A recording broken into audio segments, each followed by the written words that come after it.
Welcome to Snark Marks, everybody. We are a very tired podcast out of the Central Valley of California. I'm Andrew, that's Dusty. Hey. I worked 13 and a half hours yesterday. These freeways aren't going to dedicate themselves, you know? Yeah, man, that's what happens when you're a hashtag hot commodity. I think you should be, and I mean this in the nicest way possible, you should be less affable. Because you're very good at, like, we always joke, but you're very good at the thing that is now your job to do, which is like cool. Schmoozing and being affable, and but that means that you got to go to like 50 functions. Yeah, that's the problem. It's I'm the effed up thing about it, right? I'm going with effed. I'm going with effed. Okay. Mm-hmm. The effed up thing about it is I still only have like less than 700 Instagram followers. I don't know how this is happening. I'm insanely marketable. I'm charismatic. You're good in the room, you know? I guess I am. Yeah. I'm good in the room, and then they look at my online presence, and they're like, no, you know what? Yeah. I don't need that every day. Not for me. Too many cat stories. Yeah. My resume, I always have trouble writing a resume because it's a tiring experience, and it's all full of lies. You know, like why do you want to join our company? So because I heard you're giving out money in exchange for work. What else do you think I'm joining your company for? So you have to lie, and then everyone sounds the same because everyone has to put the same thing, right? But every job I've ever interviewed for, I have gotten. So I'm good in the room. If I can get in the room, then I can make it happen. But it's hard for me to get in the room because my resume doesn't speak volumes about me, because I have a hard time answering the questions in a way that doesn't sound disingenuous. Yeah, resumes are tough. I hate writing about myself. I hate so the reason I looked over when you said that is I wrote a bio for myself today. Mm-hmm. So they can sell me, right? Right. Do you want to? I'm horribly embarrassed to do this, but do you? I would love to hear it if you'd love to share. Do you want me to say it? Okay. Please, yes. I don't even know why I did this. This sucks, dude. Andrew Idell speaks the language of comedy. At a very young age, he would spend his time watching old Abbott and Costello, the Three Stooges, or Red Skelton videos, and it ultimately led to him pursuing a life making people laugh.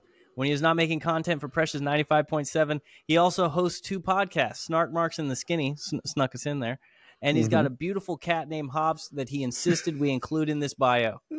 On his weekend show, Andrew covers a wide-ranging array of topics and offers his unique angle on everything he discusses. Being from Porterville, California, Andrew feels a deep connection with the Central Valley. He cares very much about his new home in Bakersfield. His goal is always to build a connection with his listeners, which makes his show feel like a fun hang. Huh? Look, that's good. I'm going to, and I'm not putting it on. They're making, not they, shadowy powers that be, the universe is making you write about yourself that way. Because everyone I guess it's the office equivalent of we used to work in an office together. You walk up to somebody and you go, "Hey man, how's it going?" All you want is the boilerplate, "Oh, things are going good," or "Oh, it's fine," or whatever. The real answer is it's 9:00 and I'm having to work in a capitalist hellscape at a job that I probably don't like very much. But you can't, that's too real. You can't be that real. Especially just trying not to kill everyone and myself. Right. Just thinking about all the bills I'll never be able to pay off with this job and hoping somehow they're going to want to give me more money, even though that works against their interest. The hard truth is never the one you want. So you have to do all these soft truths, and you have to speak in the third person like that. Andrew is cares about his community, which I'm sure you do to some degree. You're a genuine person, but it's you have to put that stuff in there because that's the stuff they want to read. It's the same. Oh yeah. As for every job interview I've ever had, where it's well, Dusty would like to take the skills he's already learned and is excited to apply them in this new direction where he'll pick up even more skills to make him a more well-rounded person. Sure. maybe that's on the list of motivations. But the main motivation is I need food and I don't want to be homeless. Like, Yeah. that's it. And I'll work hard for you in exchange for money. That's I'm actively resisting eating my cat is the reason that I want this job. Like, I'm actively attempting to not get on a bus and start a new life under an assumed name. Like, that's all the other. It's either this job or that. Those are the only two options that are left. You know, like I burned every other option available to me. I am constantly weighing the benefits of fight and flight. Yeah. Like, and so is everyone else, you know, but we all have to, you have to put in, maybe not everybody, I don't know. You ever meet somebody and you're like, oh, that person is just happy. Like, it's not a put on or whatever. Like, this person just seems genuinely happy every time I see them. And I don't know how they are. The only person I can think of that we both know is the singer for the band we were in. Well, I mean, not the singer, the guitar player for our band that we were in. Right. Guitar player / singer. Yeah. In our band. Yeah. Like, and I don't think that person is any less intelligent than I am, or has less any of these things. He just seems to just have a nice outlook, and I'm like, man, it's weird, man. Yeah, it's weird. That seems very strange to me. Yeah, I've got a job I love. I worked 13 and a half hours yesterday with a smile on my face. Every once in a while, man, gets pretty dark. Yeah, yeah. And like, I have a pretty decent life. I have a much more decent life than I thought that I would ever have. I own a house. They gave me money to buy a house. The fools. Like, yeah. I wouldn't have given me that money. When I was looking at the amount of money they were going to give me, I was like, no, that's a bad move on your part. It made me to trust the banking system less. Oh, this is a house of cards. They're just giving it out to anybody. Like, I'm married. I love my wife. I have a house. Things are way better than I could have anticipated them ever being. Yeah. And even still, I'm like, man, this shit is pretty whack sometimes. Like, existence is pretty whack. So I don't know. But I don't fault you for, writing a bio about yourself that you're having to write to sell yourself. It sucks. It's better than, and I will not be reading these. I found some of my old stand-up bios from when I was in my early 20s. Please. Dude, I sucked ass. I was fucking stupid. And like, also my my memories of Facebook that keep popping up from 2010 and 2011 make me realize how fucking exhausting I was when I was 20 and 21 years old. I want to punch myself in the face. If I had the ability to find my old MySpace, man, that would be so good. That I posted. I don't think I could read them out of fear of dying from embarrassment. I don't know if that's a thing that could happen, but Dusty writer / poetry phase, man, I'm glad that I can't get into this MySpace account.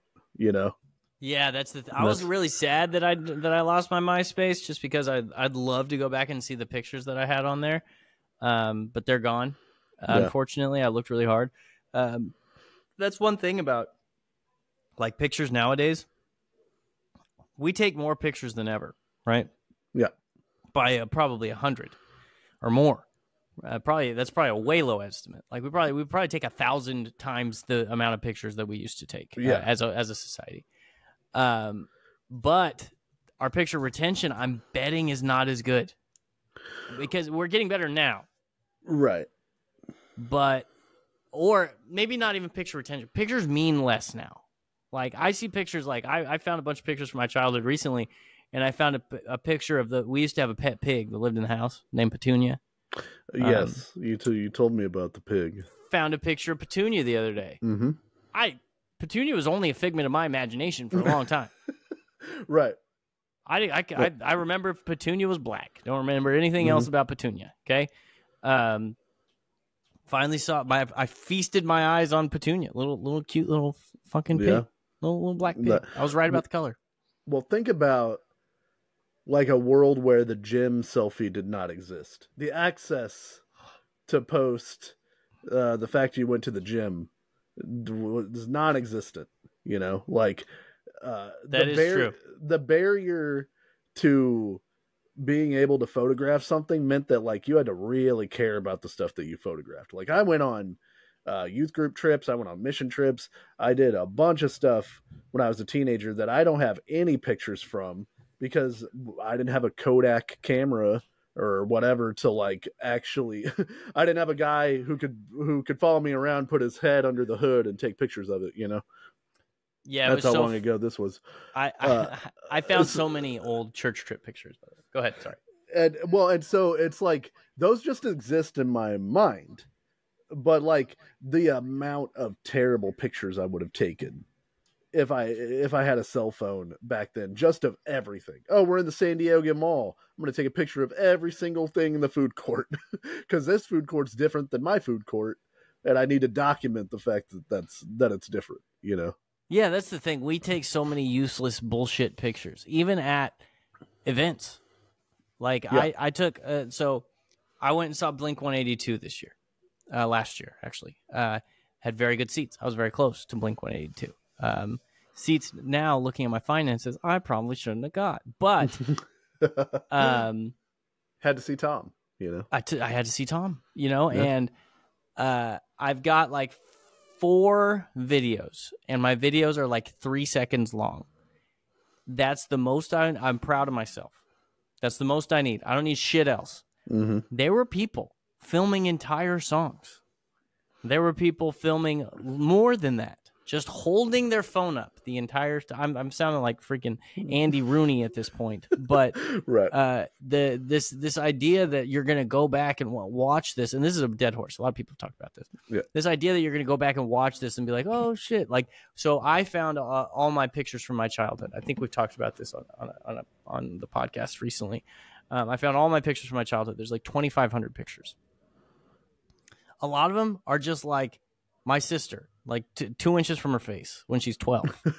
Right. And I just delete that shit immediately because we don't need to see it. There's 50 of them. There's more than that. And then there's like, we went to the beach. We went to like Cayucas or Cambria. And it's just a picture of a sea lion. I mean, to be fair, pretty dope. Sea lions are cool as shit. Yeah. They're awesome. Experience that.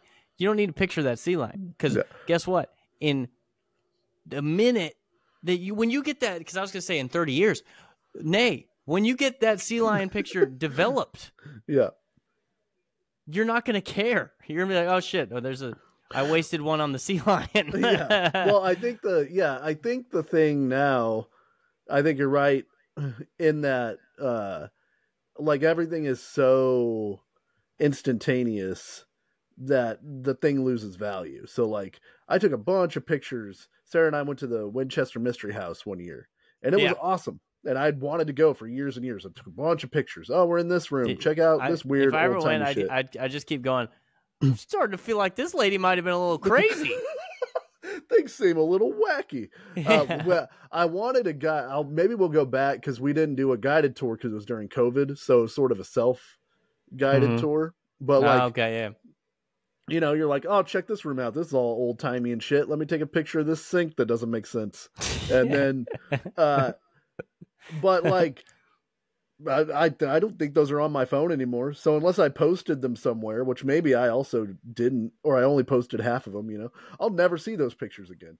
But if it were 1998, now if I found it, of course it wouldn't mean anything. But like, I had to take a picture of it in 1998 because that's the only photo that I might ever get of being in the Winchester Mystery House, you know? And so that might be the only sea lion you ever see. So I need to take a picture of it so I can remember what a sea lion looks like in the future. Because we don't have, unless I walk around with an Encyclopedia Britannica, which I did, I wouldn't be able to see a sea lion again. Yeah. So And that's the thing. It's like nowadays it doesn't mean shit. Like so this weekend I'm going to go to a bachelor party. I'm going to get hammered, right?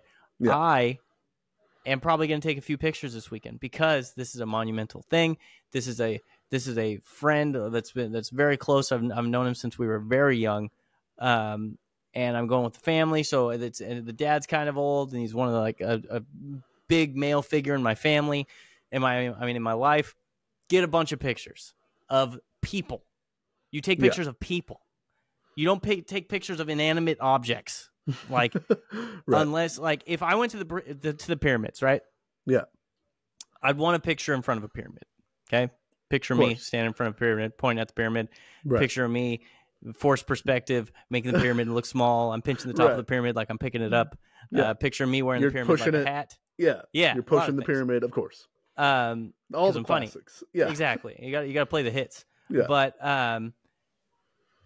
I might also at some point just cave and take a picture of pyramid with not me in it, just to be like, this is my view. This is from when I saw the pyramid. Yeah.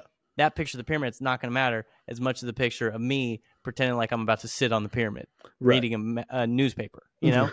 So it's a good gag. It's a very good gag. That's a classic bit, you know? Yeah. So that's the thing. It's like, take pictures of people that die. Sea lions, unless sea lions were about to go extinct. Or the sea lion is your personal friend. Yeah, you know, you made friends, or if this is the sea lion that killed my uncle, you know, right? And I need to remember that so that I can extract vengeance. We need to know the specific, unique markings on this sea lion so it can be euthanized, tracked down and euthanized. Have you ever has a taste for human flesh? Have you ever? It's a reverse Tusk situation. Oh no, we went reverse Tusk. Oh man, not reverse Tusk. We're turning we turn a sea lion into a person. That's what they say over the radio. We've got a reverse Tusk.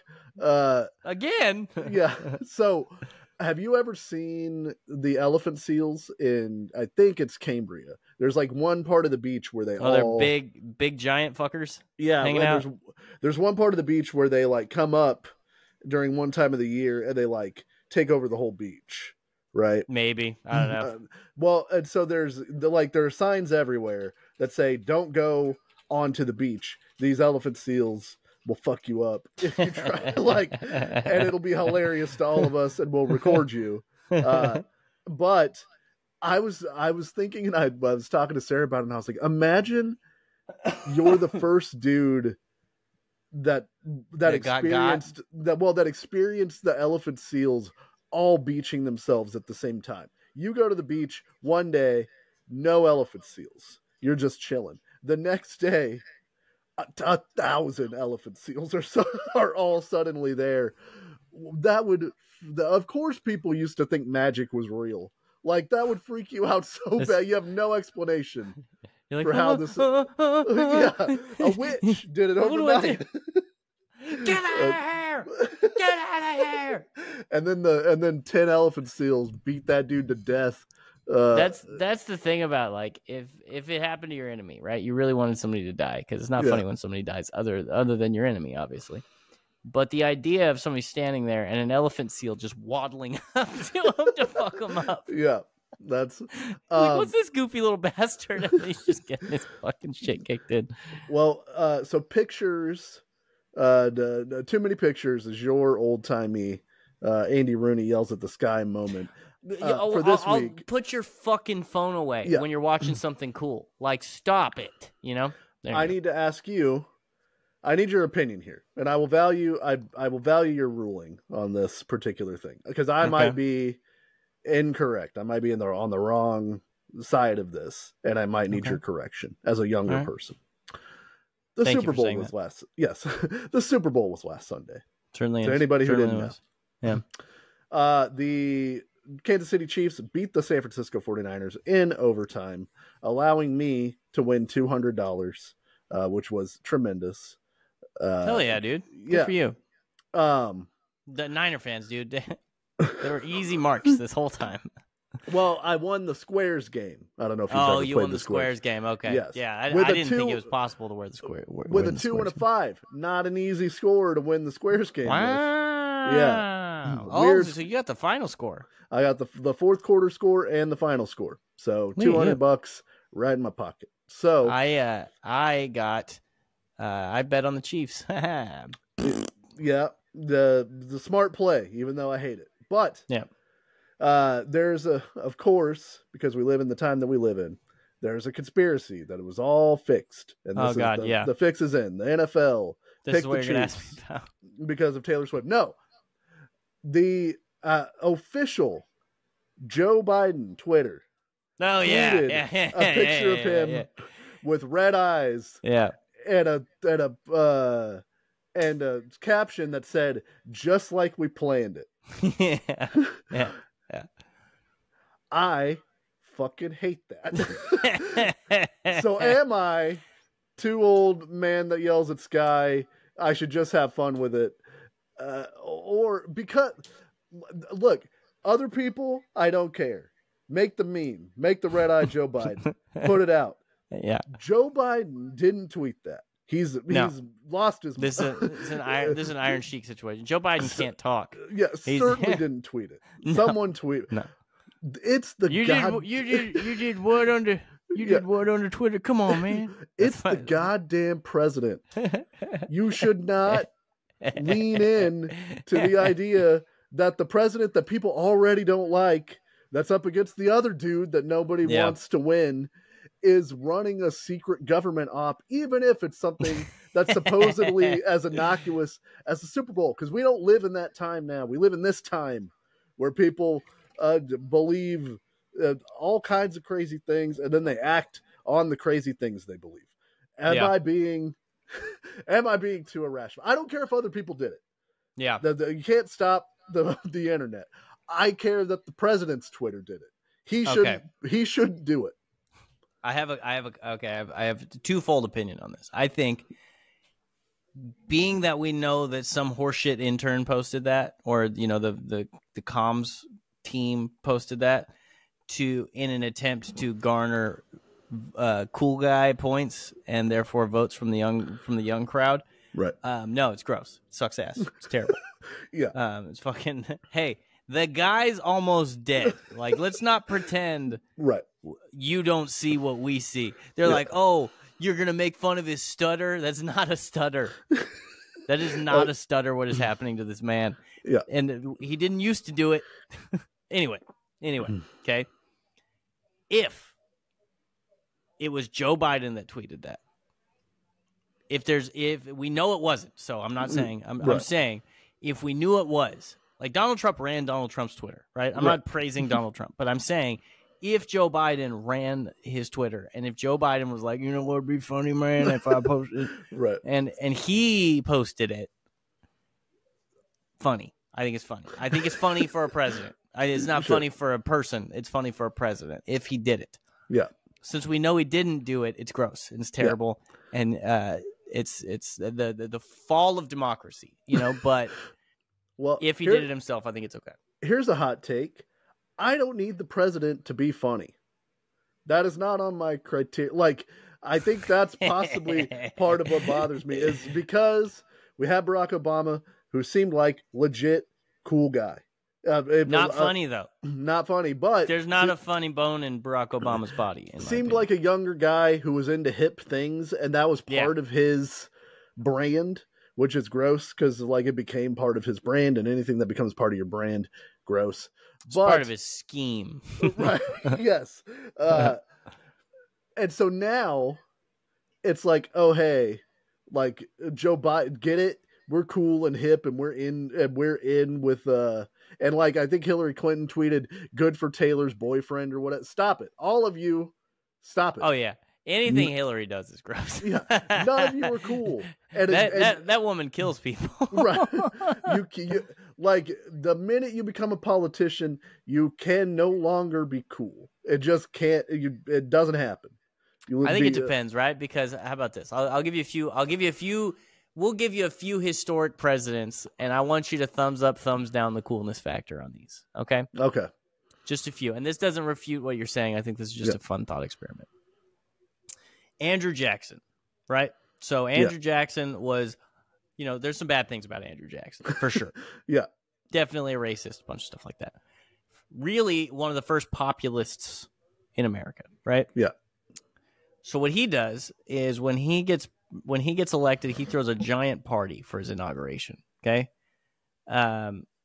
but it was a anybody can come party. Anybody, because he thought it was gonna be cool, right? Right. So everybody comes, gets hammered, bad. When people are fucking in the White House and puking all over the place and getting hammered. So, there's I don't know if it's still a custom, but there was a custom at the time, probably still not a custom because you can't really do this. The custom at the time was you never ask somebody to leave the White House. It is the people's house. Right. So once they're there, they kind of got to leave on their own accord, unless they're trying to kill the president or something. So they were in a predicament. They couldn't get people out of the White House. Right. So Jackson and his guys come up with the idea to they tell the people, "Hey, there's a bunch of booze in the front yard on the lawn." Yeah, if you want to go out on the lawn, there's a bunch of booze.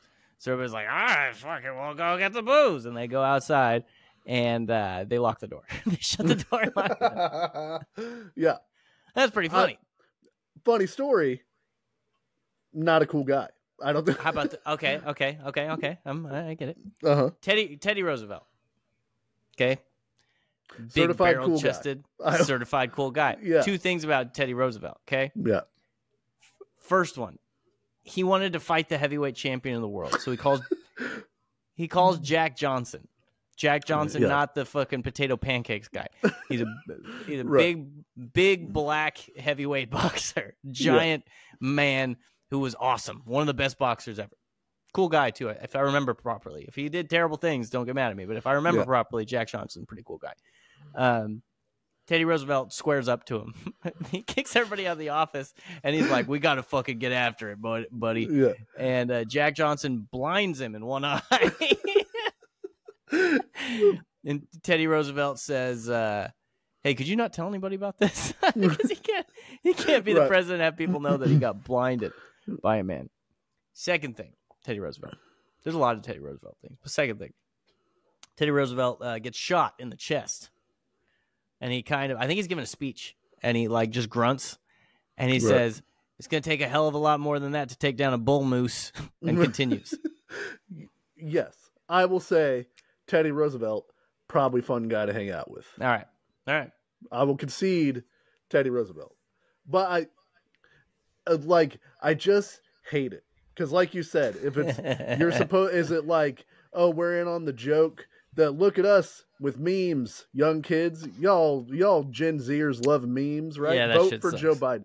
I hate it. Sucks. Yeah. Secondly, even if those people are insane, you're just giving ammo to the people that who think that everything's a psyop, who think the whole thing's a psyop, and they're like, look at him, he said it, and they're like, well, clearly it's a joke. And they're like, no, he said he tweeted it. So and I don't think that we should kowtow everything to those people, but it's like, why even do it? For what? What was the gain of posting that meme for Joe Biden, president of the United States?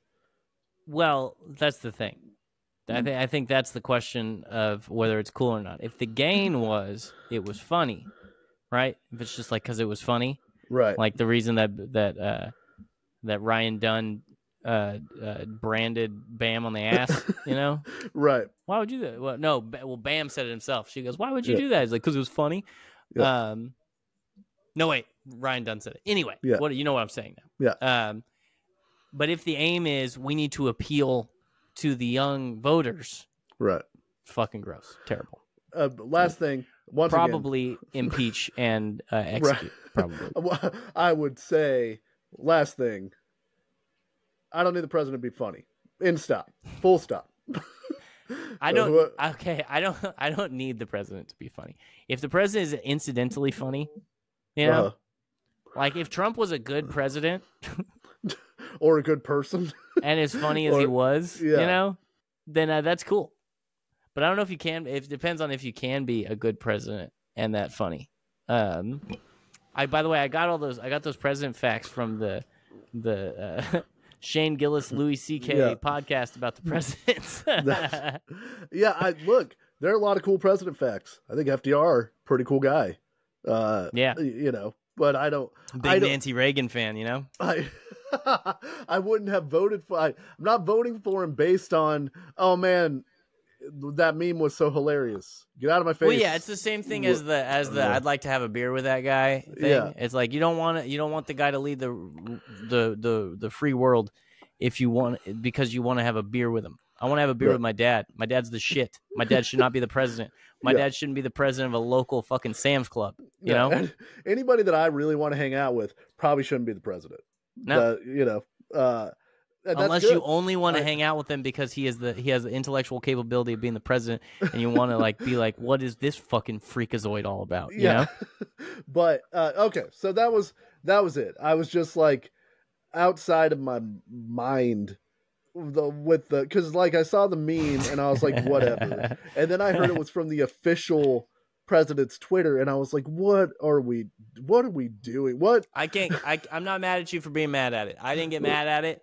Like I said, because it is so transparent that it was like to win the young vote and shit. It's gross. Yeah. But I get unreasonably mad at things. I don't think you're being crazy about this one. Right. But I didn't lose any sleep over it. Crazy for this one, Jay. I thought the same thing. Boy. Now, I want to move to something that it compelled me to no end the whole week. Andrew, how was Edgar Allan Poe Speakeasy?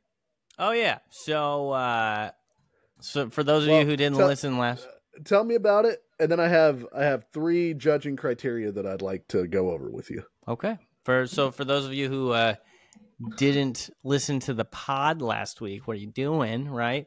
I went to an Edgar Allan Poe Speakeasy late last week when literally right after recording the show. That's what I had to do. I'm trying to find once again the synopsis of. Yeah, I guess this is it. Yeah, so the Edgar Allan Poe Speakeasy is a chilling experience dedicated to the stories of Edgar Allan Poe. This event takes place inside a dark speakeasy.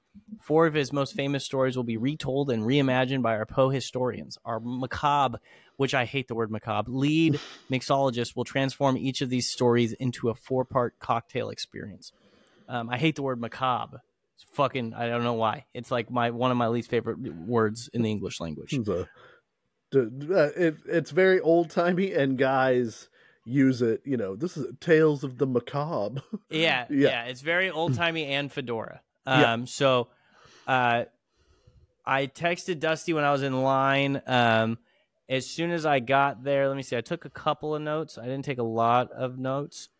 Okay, so there's a fact-off happening outside. There are a bunch of Edgar Allan Poe nerds outside. Well, actually, a small amount of Edgar Allan Poe nerds that were having like an Edgar Allan Poe fact competition. Yeah. It was the weirdest, most excruciating thing I've ever seen. Well, everybody who was around him died of tuberculosis, which is very weird. Everybody who had anything to do with Edgar Allan Poe died of tuberculosis. Yeah. And funny enough, since everybody kept dying, he became very fixated on his cats. And a bunch of shit like that. Yeah. I heard literally, so he was actually at his mother's bedside as she died choking on her own blood. That was how, this is the crowd I'm working with. Yeah. A guy wearing a fedora tried to make a Poe Nuff pun. Oh, like show enough? Yeah. He said Poe Nuff. Was that after one of the facts? I can't remember what it was after, but okay. When I tell you it bombed, Dusty. It bombed so hard. And he goes, that's the room. It was just this really stupid dad joke anyway. that was his response. That's the room for it too. If it bombs in that room, where's it going to work? Yes. Yeah. Included in this group was a guy in a bow tie named Wolf. There were people standing in line. One of them was a clearly at least 25-year-old man that said doing adult stuff is so weird. Like he was proud of himself for going to an Edgar Allan Poe speakeasy because he was being cultured. And would you guess, yes or no, would you guess, was there a guy wearing a steampunk Mad Hatter hat? If there wasn't, I wouldn't know where I was. I'll eat my shoe. Yeah. Yeah, there was a guy. I'll take a shit in a hat if he wasn't there. In a steampunk Mad Hatter hat. It had steampunk goggles. I was almost at Burning Man, Dustin. Right. So feels like all of my predictions from last week's pod came true. It was a really cool event. Okay. Well, so it was fucking sick. Here's how I want to guide the story. So, I'll tell you what it was. You want me to tell you like what it was too? Oh yes. Go ahead. Okay. So, or is it because I don't know what you're going to say. So, is it better that I say what it was first, or is it better that you ask the questions first? I think we're going to get there. So, I think I'm going to ask you. So, the way that I figure that they think the things that they're focused on to make this a successful event are probably 1 out of 10. Most importantly, how are the drinks? Oh, 1 through 10? Yeah. 10 being the highest? 10 being the best. These drinks are phenomenal. I'd say the drinks were about a 7.5 because there was there were 2 drinks that I thought were fantastic, very, very good, and there were 2 drinks that tasted like Sonic lemonade, but they were good, but they were a little too fruity, and not like a feminine fruity. Like too sugary for me. Not macabre enough. Not macabre enough. Is there a thing on here? I have the program. I brought it home so I could see the cocktails. Oh no, I found it online. So, this is okay. This is at least close enough, I think. Let me run real quick. It's in my room. Let me grab that really quick. Yeah. Andrew is running to get his program. He is off screen. Cannot see him. Cannot see the cat. He's running back now. Hopefully I remember to edit. Oh, you were talk through it? Did you talk him through it? Yeah. I was okay. All right. I was explaining. I couldn't see the cat. I couldn't see you. There we go. So we get you guys got entertainment while I went, so I don't have to edit that shit out. Nope. I was doing you a favor. I appreciate that. So these are the 4 drinks, and basically we all got all 4 drinks. You didn't pay extra. It was included in the price. You got a drink before the performance of the story that went along with the drink. Like each station, right? Not stations. Oh, okay. So this was not a... See, it says it's in a speakeasy. This was like a little room with a stage, like a theater room with a stage. Okay. It's at the Bakersfield. I'm wondering if it's. I'm wondering if my experience was a unique one, like if it was different than what people's experience, like how they normally do this, because it was literally just like a small, cool, historic building that was built in like the early 1900s, like super old, with a stage. Okay. Are you are you at tables with chairs, or are just you standing? Chairs? Okay. Just chairs seated facing the stage. Okay. And so the first drink is the Pale Blue Eye, which is citrus and blueberry infused vodka swirl around fresh lemon juice, simple syrup, and soda water, topped with a pale blue blueberry.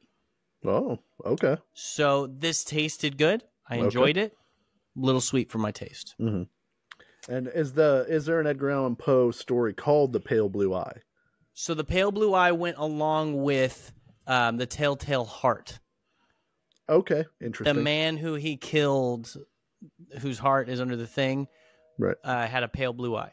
Okay, not a detail I recall from the story, but pretty cool. Yes. Yeah. and this is I'll just get it out of the way. The actors were awesome. Okay. And each different story was a monologue. So there was only one person acting it out, except for the last one had like a guy was talking and there was a woman dancing in the background. Okay. But the guy who did all of them were kind of like a crescendo. It would start like them telling a story, and then eventually they'd be like screaming, very good. So the pale blue eye drink was great. The guy who did the tail heart was awesome. Okay. Second one. This was my favorite drink. The Cat's Meow, not because it's a cat thing. Okay. It's a twisted version of Poe's favorite brandy milk punch. So Edgar Allan Poe apparently liked brandy milk drinks. And I'm finding that I love alcohol mixed with milk. I like milky drinks a lot. I've had them before. Yeah. Aged bourbon meets with apple brandy, which is then mixed with vanilla milk, sweet cream, and maple syrup. That sounds pretty good. Yeah, and they put cinnamon over the top with one of those cinnamon stars. Yeah. Fantastic. Very good drink. And I figured they saved money this way. The people serving the drinks were the actors. Okay, so that's a double. Anybody that wasn't on stage is one of the servers. Yeah, it was very interesting. The guy who did the Raven was like the busboy who was like picking up all of our trash and then went up and did the Raven. It was great. The Cat's Meow went along. I don't know what the story's called. I'm not the biggest Poe historian. Yeah. Whichever one with the cat that fucking drives the guy insane. Sure. I don't know that one. Do you remember Fall of the House of Usher? Did you see that? I haven't watched it yet. So, goddamn, Dusty. If you've got some time, it's very good. And then the third one is called The Nevermore. So, obviously, this is the Raven. Right. Worst part, except for the people out front, worst part of the show, the thing under Nevermore says, quoth the Raven, drink some more. Okay. It's pretty bad. Yeah. Fresh lime juice, peach and orange blossom infused vodka, simple syrup, and dehydrated lime. And how did you enjoy this one? I liked it. It was good. It was this was another one of the little sweet ones, but I liked it quite a bit. It was a good one. And then Cocktail of the Red Death. Can't remember what. By this time, I was a little hammered. Well, I wasn't that hammered, but I can't remember this. This is the story that I'm the least familiar with. The actor was still very good, but I didn't pay as close attention to this one. I was enjoying myself, right? Right. Well, I forgot to tell you. At the climax of either the Raven or the Cat's Meow, there's a part where the guy's like screaming. He's like, blah, blah, blah, blah. And then when he stops, so they gave us these plastic cups to drink out of, right? Mm-hmm. And a person behind me and to my left apparently had sat their cup down and put their foot down like right on the climax part and stepped on the cup, and like it, those really light like plastic clear cups that are like this big. Yeah. Stepped on the side of it just enough, like at a perfect angle to shoot it across the room. Yeah. At this really sensitive time in the production. But anyway, this last one's called The Cocktail of the Red Death. Rosemary infused watermelon juice, 100 proof vodka, citrus vodka, and fresh lime juice. What they don't list is that this also had like rose petals on it. Okay. This drink was awesome. I really like rose petals, like rose. I like things that taste like flowers. If you've got lavender in something, if you've got rosemary, if you've got rose, if you've got any of that stuff, hibiscus, I'm into it. So yeah, the drinks were good. It looks like it's based on a Poe short story called "The Mask of the Red Death." Yeah, which is about a plague. So that's the one. Okay, so one, I think the drinks are one of the primary things that they're trying to sell people on, right? Because it costs like $60 to get in, so the drinks have to be good. So it's good that they scored high on the drinks. The second, and they're not weak, for the record. I was expecting them to be weak. The one of them tasted like it didn't have a whole lot of booze in it, but it was enough. Everybody left feeling good. Nobody left hammered unless they showed up hammered. Right. You got a good buzz on for your time. Yeah. And so secondly, I think the big other selling point is atmosphere. How was the atmosphere? Like, did it live up to being spooky? Did they decorate it in a particularly cool way? Not spooky, not decorated. So I would give it like low, something like a 5 or 6 in terms of actual atmosphere. But the building was super cool. Like I said, it was like a historic building downtown. Right. It's just an old building. It's pretty plain, but it's an old, cool building. It's like the Bakersfield Women's House or Women's Building or something like that. Right. It's like on the National Registry of Historic Places. Oh, cool.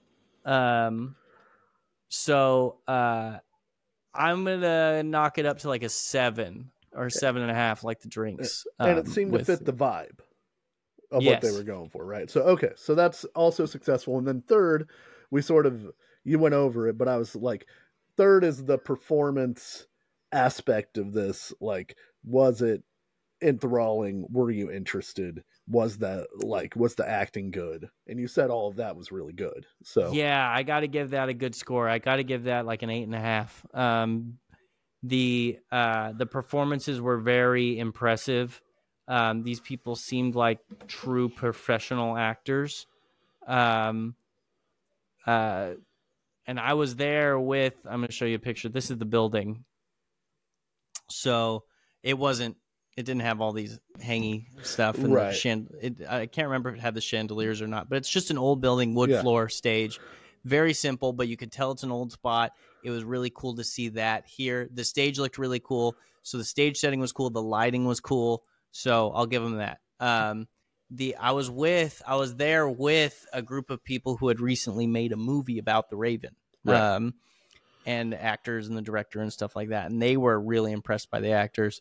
I really liked the actors. So apparently one of the guys who I was with had recently won Best Actor at Cannes. Oh, interesting.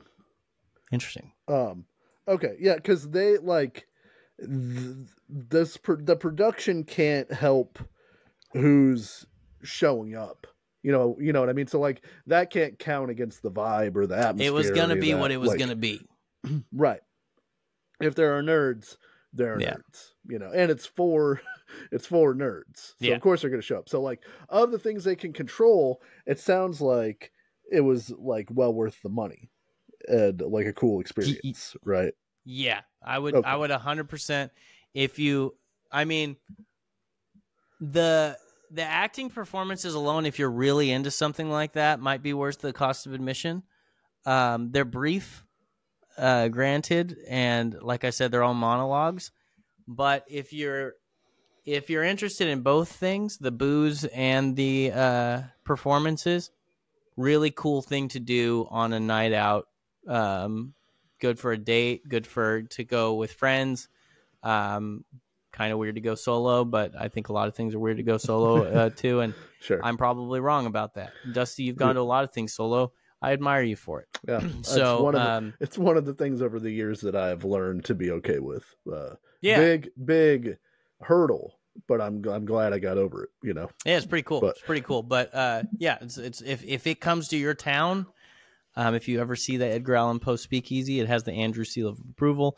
Okay. Maybe the place that you go to sucks and the building isn't cool or something like that. But the performances were really good, man. They were really good. I wonder if they swap out some of the stories too, because like the Pit and the Pendulum seems like it would be cool to tie in. That seems like an easy one. Which one's the Pit and the Pendulum? The guy's. The guy wakes up and he's like strapped to a table and there's a pendulum. Oh yeah. So that one. So they haven't done that one. They didn't do that one. From what I'm seeing on like their website and stuff, it seems like they stick to these 4, but I'm not sure. The Cask of Amontillado, the one where the guy gets walled into the into the brick by his friend. That one seems like it could be cool. So yeah, and well, they in the one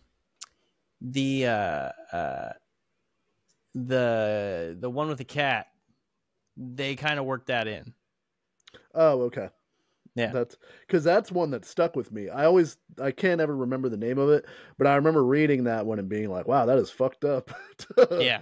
To this guy wakes up and he's getting bricked into the wall because he insulted some guy, you know. That part, when that is alluded to in Fall of the House of Usher, it's pretty cool. It's pretty intense. I did something today, knocked something off of my list. Not as cool as your thing, but for me, was very good. I was not feeling well today, so I did not go to work. So I stayed home, and I watched Maestro on Netflix. Oh shit! So I have now seen all 10 of the Best Picture nominees for this year's Oscars. This might be the first time I've ever been able to achieve that particular goal, because I have it every year, but where I used to live it was hard because a lot of movies didn't come where I used to live. So yeah, I've now seen all of them. Maestro was good. It was fine. It's about Leonard Bernstein, famous composer. The acting is really good. I think Bradley Cooper did a very good job. The woman who played his wife, Carey Mulligan, she did very good. I don't think that it has a chance to win Best Picture. I think we talked about it last week. I think that's all Oppenheimer. That's my guess for this year. But I've now seen all 10. I culturally knocked that off of my list. But it got me thinking. I know Leonard Bernstein, very important composer, wrote a lot of stuff. I don't think that his life perhaps needed a biopic or biopic, whichever way you want to say it. I go with biopic. I think biopic sounds weird. Yeah, I go biopic too. Yeah. So that got me thinking, what biopics truly deserved to be made, which is a weird thing, I guess, to think. But like this weekend, the Bob Marley biopic comes out. Bob Marley, hugely influential musician. I'm not sure that his whole life needs to be put on film. I don't know. You know, I don't know. I know he was culturally very relevant in Jamaica. He was a thought leader and stuff like that. So I can't say he won't. I mean, I told you I won't watch the movie. Right.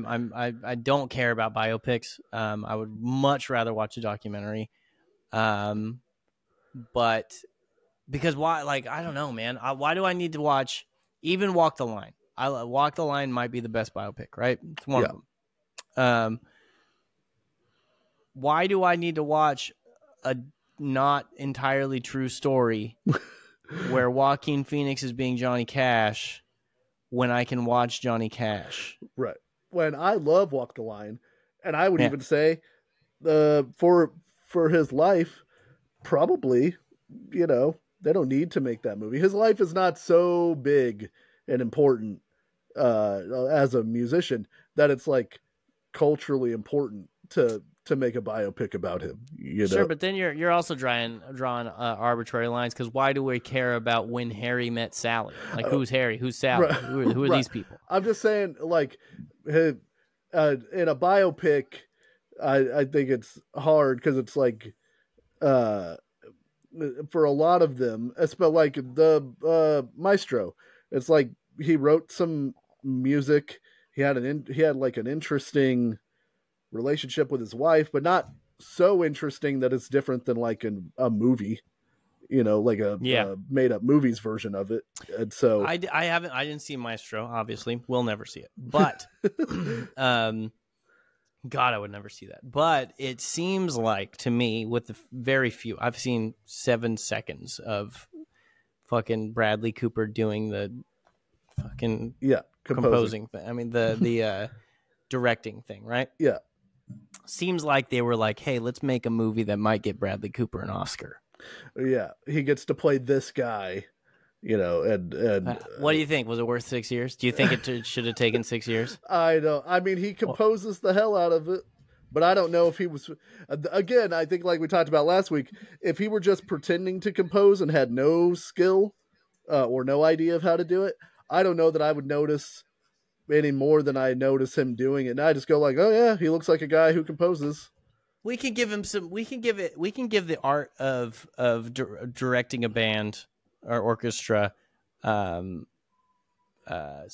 respect and say 2 months. Right.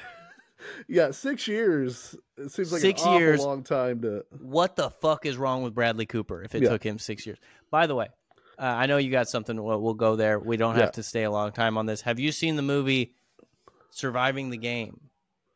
Yes, I have seen Surviving the Game. For the first time in my life, I saw Gary Busey's monologue from that movie where he talks about having to fight a dog. Uh-huh. That's one of the fucking greatest acting performances I've ever seen. Yeah. Gary Busey's a bad dude, bro. That might not have even been in the script. That might be all Busey. That might have been a real thing that happened to Gary Busey. On his way there. No, apparently Gary Busey wrote the monologue the day before. Didn't tell anybody what he was going to say. Okay. Didn't tell the director. Didn't tell anybody. And Ice-T is the other guy one of the other guys. And they told Ice-T to just react to whatever he says. Right. And Gary just knocked it out of the park in one take and nailed it. And that's if anybody hasn't seen it, go to my Twitter at Andrew Idell. I'll retweet it on the Snark Marks Twitter account. Go check that shit out because it is incredible. Go ahead, Dustin. That's like Quint's monologue in Jaws, not in the movie. Like a doll's eyes. Yeah, like a doll's eyes. The Bob Marley movie currently sitting at a 42% Rotten Tomatoes score. And I guess it depends on what the movie focuses on. If it's just like, hey, he was in the studio and they wrote Jammin', like, it does matter. Bob Marley matters to the cultural significance and the history of Jamaica. Like, they tried to kill him because he was so important to the Jamaican politics. I'm not minimizing that. I'm just saying, I wonder how much this movie is going to be about that versus him, singing "No Woman, No Cry." You're smoking, right? You're smoking, man. That was my thought. Is which, like, there are biopics that I've thought of that I was just like, I don't know that they needed that this story was so impactful that the film needed to be made about it. Did you hear that Brian May wanted Freddie Mercury to die in the first 15 minutes of the Queen movie? I didn't. I heard that there were a lot of wild things requested. What the fuck? But that's just hit. Like, that's clearly Brian May not knowing what's gonna make the a Bohemian Rhapsody movie work. And I thought about it. Freddie's been dead for 40 years, right? They made a movie about it. Freddie's dead. Shit. I have to plug my computer in. Oh, well. Hold on. Computer plugged in. Good. What was I talking about? Disaster averted. Bohemian Rhapsody. Oh, Freddie Mercury. Yeah. So, Freddie died 40 years ago. They made a movie about it. Freddie's dead. You know what I mean? I want to re-say the joke I said. But so the Queen ended for us at that time, for all of us. Yeah. Right? For me, Queen is a band that used to exist. Right. For you, Queen is a band that once existed and was pretty cool. Yeah. It existed, right? For Brian May, Queen is a band that has been together for over 50 years, that of which about 1/5 of it, there was a fruity guy named Freddie, a badass guy named rocking Freddie, everybody's balls in the front, right? But most of the experience of Queen for Brian May has been sans Freddie Mercury. Yeah, that's why you have to end the band when the singer dies. It just has to be over. But So he probably doesn't realize that the band ended when Freddie died. Well, it didn't end for him, it did end, though. Well, it didn't end for him, but it ended. It was over. In hearts and minds, for him. Like Adam Lambert can sing like a motherfucker, right? And he is a fruity guy. He's another fruity guy, right? Yes. But this is, in your opinion, cover band material at this point. It's a cover band. Right. Because they used to have the king fruity guy. Or I guess the queen fruity guy, right? Greatest fruity guy to ever live. Yeah. It's okay. So I looked up the 50 greatest biopics of all time. And I'm not going to go through all of them, obviously. But like... that would be funny. Number 1 is Amadeus. Amadeus Mozart. Probably make a movie about that guy. That guy, dope one. Very interesting life. Yeah, I've never seen that movie and will never, but yeah, sure. Gandhi. Got to make a movie about Gandhi. Yeah, Weird Al did it. Yeah. Malcolm X. Probably make a movie about Malcolm X. What if I was like, boo? Yeah. Raging Bull. Great movie. About Jake LaMotta, real boxer. Yeah. If it were about I haven't seen the movie. If it were about a fake boxer, would it make it any more or less interesting? The fact that it's about a real guy. I'd have to see that thing. I don't know. Yeah. I don't know the story, so I'm not sure. Jake LaMotta. My favorite thing about Jake LaMotta is in the waning years of his life, he did a stage show with his 70-year-old trophy wife. Yep. Doug Stanhope talked about this on stage, so I don't want anybody to think I'm stealing Doug's shit. So Doug talked about it. It was called Lady and the Champ, and good name. And Classic and name. his wife would go on stage and like dance and do show tunes. Uh-huh. And then every once in a while, the champ would stand up and be like, "When I fought Sugar Ray so many times, I got diabetes." Uh-huh.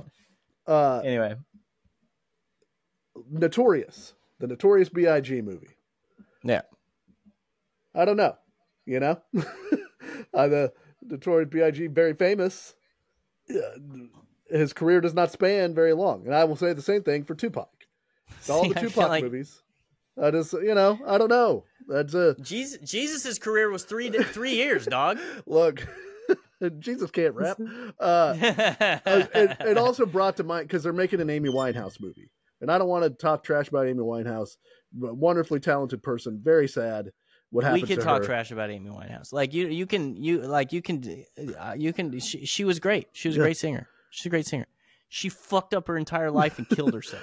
She didn't commit suicide. Right. She just killed herself. You know what I mean? She made one album. The name of the movie is Back to Black. The one album she made. It's like the story of one of the greatest debut albums of all time. And I was watching it, like you said, like there've got to be 20 great documentaries about Amy Winehouse. There's one for sure called Amy. That's great. Maybe that's the thing, is maybe I am on your side and I didn't know how to articulate it, but like there's so much information about Biggie and Tupac, so many books and so many documentaries that like have the real guys and the real story.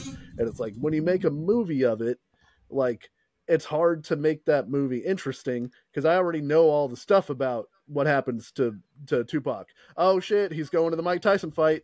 That's not going to end great for him.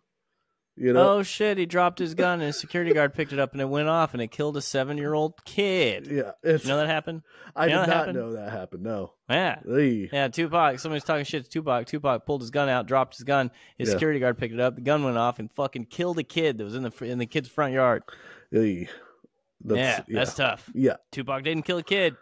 But and Tupac's my goat. He's my favorite rapper of all time. But god damn it, Tupac, why'd you got to do that?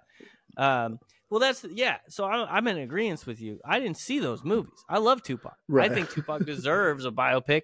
If anybody that isn't like a Gandhi, fucking Nelson Mandela figure deserves a biopic, Tupac is very culturally relevant, right? Yeah.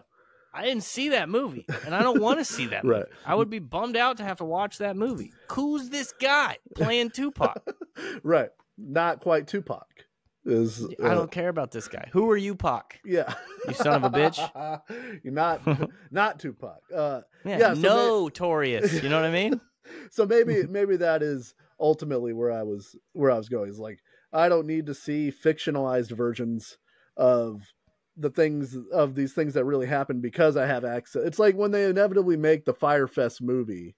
I don't need the Fyre Fest movie. There are 2 perfect Fyre Fest documentaries that I can watch anytime I want that are perfect. Just leave it be. Yeah, it's unless you do like a if the movie's not informative, if you let like if Apatow and Seth Rogen stopped being fucking politicians like they are now, right? Right. And went back to making comedy movies that aren't about cussing sausages. And they allowed them, and they tried to recapture the old shit, and they got to make the Fyre Fest movie. I might watch that. Yeah. Right. Or I'll watch. But movies, if they were like, I like watching. Do you movies want to learn about Fyre Fest? Go fuck yourself. Yeah. I like watching movies about events. Like The Big Short is a really interesting, good movie that's about the real, housing collapse in 2009 or whatever. But it's not about one guy, And it's like maybe music movies do that thing where it's like magically they're in the booth writing. Fucking whatever they're writing, and then they needle drop the song, and it's like, oh shit, that's the song, and I've just seen a million of them, and I don't. Yeah, it's like nobody believes in me, and then they're in the booth, and you hear ding ding ding ding ding ding ding, and you're like, oh fuck, it's the moment they're writing changes. Yeah, and you see Freddie just thinking like, mama. Yeah, just killing him, and you're like, "Oh fuck, he's doing it! He's writing the song." Well, that's in Bohemian Rhapsody. There is like one of the most egregious. Like they have a band fight, really? And then they're hanging out, and Freddie comes in, and Brian May's teaching the drummer how he wants him to play "We Will Rock You." So get the fuck out of here, dude. And he's like, "See," but you think like you say get the fuck out of here, but when you watch the Beatles Get Back, and you just watch fucking John walk in and be like, hey, I've been working on something, and and he turns on the thing and it's just across the universe. But that's a real dude. That's a real thing that happened. Like McCartney's just tinkering Let It Be, and they're like, what's that? Let's probably make a song about that. The best part of that is I think it's Ringo talking about travel arrangements, and Paul's writing possibly the greatest song in history in the background. But that's a real thing that happened to be caught on camera. That's not how they wrote "We Will Rock You." You son of a bitch. Like that's the thing. Oh, in Straight Outta Compton, they had to teach Eazy-E how to rap in the booth while he's so he can rap "Boys in the Hood." Get out of my face! Like I think that's actually true. Eazy-E was not a very good rapper. They had to walk that dude around. I guess maybe that one's true, but it's like I know what you mean though. It's the it's rolling down the bend. Shut up. Shut the fuck up. Yeah. So that's where my mind went when I watched the Amy Winehouse. What's the next trailer. one? Tell me one more. Well, Catch Me If You Can is on here as a true story. See, okay, we looked at this. We looked at this same list recently. Well, how about that one though? Abagnale. Okay, I think we ventured into new territory here because that is a biopic. Right. It is the definition of a biopic. The guy's not famous. The guy's not famous at all. So, I think you're mad at the middle part, right? Where they're famous, right? But they're not JFK, right? Right. But they're famous because Frank William Abagnale, not famous. We wouldn't have known he existed had they not made the biopic. So that might make the biopic necessary and excusable, right? Well, and it's a story. Maybe really the distillation of it is it's not a story that's been told 8,000 times, right? Yeah. So like, and maybe this is just a problem with everything that exists now. There's so much content, but like they're eventually going to make, I would have to imagine, a Kurt Cobain movie. I'm shocked they have it. Oh man! And like, I'm not gonna be stoked because What are they gonna call it? I already Come As You Are, probably. Yeah, because there's books named that. They're like, they'll just call it Kurt. Oh, they'll just call it Kurt. But they're making Michael's coming out next year. You know that? No, Michael Jackson movie. Yeah, it's coming out next year. You know, I hope it's not rated X. That's or like The Aviator. Okay, Howard Hughes is an interesting dude. I'm interested in the story of Howard Hughes, but I guess I don't know his story the same. Maybe it's just in whatever things travel into my circle. Like even the Von Erichs, that's a very interesting story. Is that an interesting enough story that it requires like a whole ass movie? You know, I still haven't seen it. What the fuck is wrong with me, dude? Well, and they made a movie about something I'm very interested in. Well, and again, they fuck it up. They pretend the night that Kerry Von Erich won the world titles, the same night he got in his motorcycle accident and fucked his foot up. That is not true. That is a lie. Yeah, like, and I don't know what the dramatic effect of that. Why make that lie? I guess just because you have to tell the story in the amount of time you have. But there's an awesome documentary about the Von Erichs. Watch that with real Kevin Von Erich. You know. Yeah, it's that is true. I mean, I love me some Kevin Von Erich. Oh my God, Dusty. Okay, so Lionsgate is making the Michael Jackson movie. This picture, bro.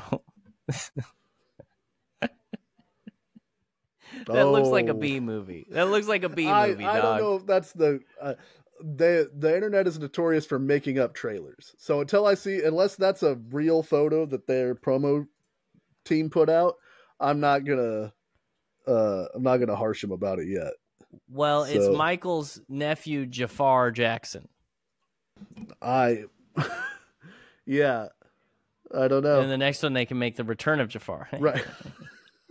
That's where he's a genie. This time they flipped it on its ear. He's a genie.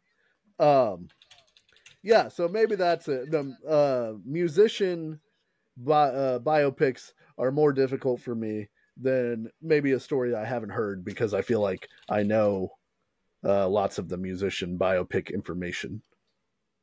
Yeah. Yeah. And that's I think it's got to be outside of the middle zone. I think it needs to be either so famous and so monumental that it makes sense to make a movie about it, or obscure but so interesting that everybody should hear about it. By the way, this is Jafar Jackson as Michael Jackson in the movie. Okay. That looks good. Yeah. But can I ask you a question, Dusty? And I need you to be honest with me. You see that picture, right? That's Jafar Jackson. Do you know what I'm about to ask you right now? No. Is that whiteface? From that picture, I don't think so. The guy's painted white. The guy is definitely painted white. Yeah. It's tough. Yeah. So how do you deal with that? Because he had the disease, the pigment disease, right? That's the thing. So this is the tough situation in this, because generally I'm not going to get mad about this because I am a reasonable person, right? Devil's advocate situation. If Michael Jackson was a legitimate white person, then you could be like, you get mad at blackface, that type of thing, right? But Michael Jackson did whiteface.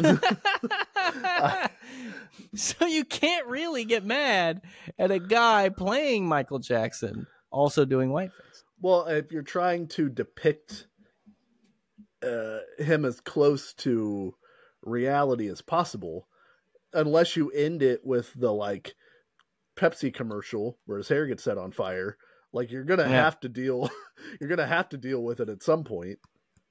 You know, I wish Michael would have just allowed himself to have vitiligo. Like vitiligo, I get it; it sucks. Like thankfully there are people in the world like embracing it now. There's a lot of models, who are very dark skinned who have vitiligo, and they let it run wild and is being embraced, which is cool. I wish Michael. I want to see what his vitiligo looked like. Yeah. Joe Rogan has vitiligo. He's just white. You can't tell. If you look at his hand when he's holding his microphone in the UFC, you can see it. It's probably why he got sleeve tattoos on his arms. Interesting. But if you look at his hand, you can see it. But it's obviously more prominent on people with dark skin. Right. And Michael was a very insecure person, so like that's why I truly believe that's why he bleached his skin. I don't think he didn't want to be black, but right. Yeah. Well, and you have to factor in, like, at the point that this is happening to him, he's the most famous person in the world, maybe in the history of the world. He must have been like, oh shit, when he first saw it. Oh shit. Yeah. Shit. What am I gonna do, Randy? Yeah. But like, you love Prince. If next year they announce they're making a Prince movie, are you at all interested in seeing that? No, right? Do not care. Yeah. I don't care at all. If they made an Eminem biopic, well, they did. Well, that was kind of a biopic. I mean, he has a friend. He has a friend named Cheddar Bob. Shot himself. Shoots himself in the leg with his own gun. Yeah. You went to his name. His real name's Clarence. Those are parents lives two parents. Yeah, I don't know who the next band or musician. Unless it were someone obscure, but even then, documentaries are the best version of that. There's a metal band from Canada that had been going at it for like 30 years named Anvil, that are like hella 70s like metal, and they made a documentary. Metal. Yeah, that's their song, Metal. Yeah, there was a documentary called Anvil, the Story of Anvil, and that documentary fucking rules. And it rocks. It rules much harder than a movie about Anvil would. We already have that movie. It's Spinal Tap. You know, like we don't. Yeah, it really is the real Spinal Tap. Yeah. If they made a, man, one just popped into my head and left. Oh, I got one that was a feature movie, not a documentary. That was really good. I think it was called Lords of Darkness. The movie about Mayhem, the Scandinavian death metal band that where their singer shot himself on stage, I think. Right. Well, he shot himself in an apartment. And their guitar player Euronymous showed up and like supposedly like made like necklaces out of his skulls and stuff like that. They took a picture to put it on their album or some shit like that. It was their album cover, and his name was Dead and like all this shit. Yeah. That movie, it was the non-Macaulay, non-Kieran Culkin brother. Yeah, Rory Culkin. Maybe Rory Culkin. Yeah, he knocked that shit out of the park. He was great. Well, and that movie's dark as fuck, as it should be, but right. it is a very good movie. Well, and that's a one where again, it's like I don't know very much obscure enough. Yeah, I don't know anything about Mayhem, so I can watch a movie. But like, I'm amazed they haven't made more Beatles movies. But they probably haven't made more Beatles movies because it's like, well, that's what do you do? Like, oh shit, they're in Liverpool. They met. They're gonna be in the world's most famous band. Like, they made a Mark David Chapman movie with Jared Leto where he gained a bunch of weight to be Mark David Chapman. Oh yeah, yeah. That movie's also not very good. So yeah, it's hit or miss. They'll make the John Lennon movie again though. You think so? They'll bring it back around. Yeah, they gotta like. That's just so up everybody's alley, right? Yoko's gonna die. Yoko's 91, like in 3 days. Wouldn't it be crazy if she outlived everybody? I mean, McCartney doesn't seem like he's going anywhere. He's still bopping. Dude, he's fine. Yeah, I'm probably biologically older than Paul McCartney right he's now. Bobbing and weaving. The one, and maybe this is just me, and then if you want to move on, we can't. Like, the one that I buy into, sports movies about sport, which I'm sure for some people is the same thing that I have with these music ones, where they couldn't care less about it. But like, give me Cool Runnings, which has inaccuracies, or Miracle, or fucking Remember the Titans. Give me all of that. Miracle shit. was so good. Miracle was so good. Remember Moneyball, the Titans is like, great. Even all that Moneyball's stuff. fantastic. Like, yeah. If they can reproduce the sports, apparently the Nelson Mandela rugby one was good. I never saw that. Yeah, Invictus. Invictus. I always forget what the name of that movie is. The Big Green. Yes, classic Rookie of the Year. Classic biopic, The Big Green. Yeah. Steve Gutenberg biopic, Steve The Big Gutenberg Green. fucking rocks that shit. I don't know if have we had a big sports movie recently? Since Moneyball, I don't know that there's been one that comes to mind immediately, at least not on this list. But yeah, like Pride of the Yankees back in the day. Yeah. I loved the the Fighter. Did you see the fucking Fighter? Have you seen the fucking Fighter? Have you seen I Hot Huckabees? They've made some really bad Babe Ruth movies. The John Goodman Babe Ruth movie was really bad, but I loved it as a kid. I haven't seen it since I was a kid. I just have heard it's like horrendous. I just loved it so much. I heard the Ty Cobb movie's not very good either. It's all the thing. Ty Cobb got, and we'll move on after this one. Ty Cobb got the shit end of the stick. Ty Cobb, like, he probably, like, I'm not saying he was a saint. I'm not saying he wasn't sometimes a bad dude, because he did spike some people and stuff like that. Apparently, a lot of the shit about him being like a horrible racist who everybody hated is a straight up lie. The guy who wrote that book just hated Ty Cobb and just wrote a book about him being the nastiest son of a bitch who ever lived. And that overtook his reputation forever. Like, Ty Cobb probably wasn't America's sweetheart. Right. But Ty Cobb also wasn't like evil like everybody thinks he is now. It sucks. He's portrayed as the meanest, evilest man like in the history of baseball. You know? Like Hitler. Yeah. Like he's baseball Hitler. Yeah.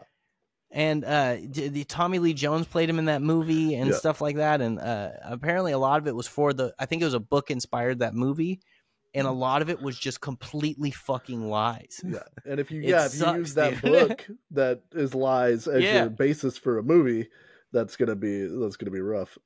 Yeah, I think there were lawsuits and everything. Yeah. Like, so I don't know. Biopics. I'll take them or leave them. Yeah, it's listen, there's some that I've enjoyed. It's not my money. Make them, and I might watch one out of every 50 of them. You know, but I'm definitely not watching the Marley one. I don't care about that at all. I'm surprised I didn't care. I'm surprised at how little I cared about the Tupac one. But I will be. I don't know what's going to get me going. I think I will be watching the Bob Marley one this very weekend.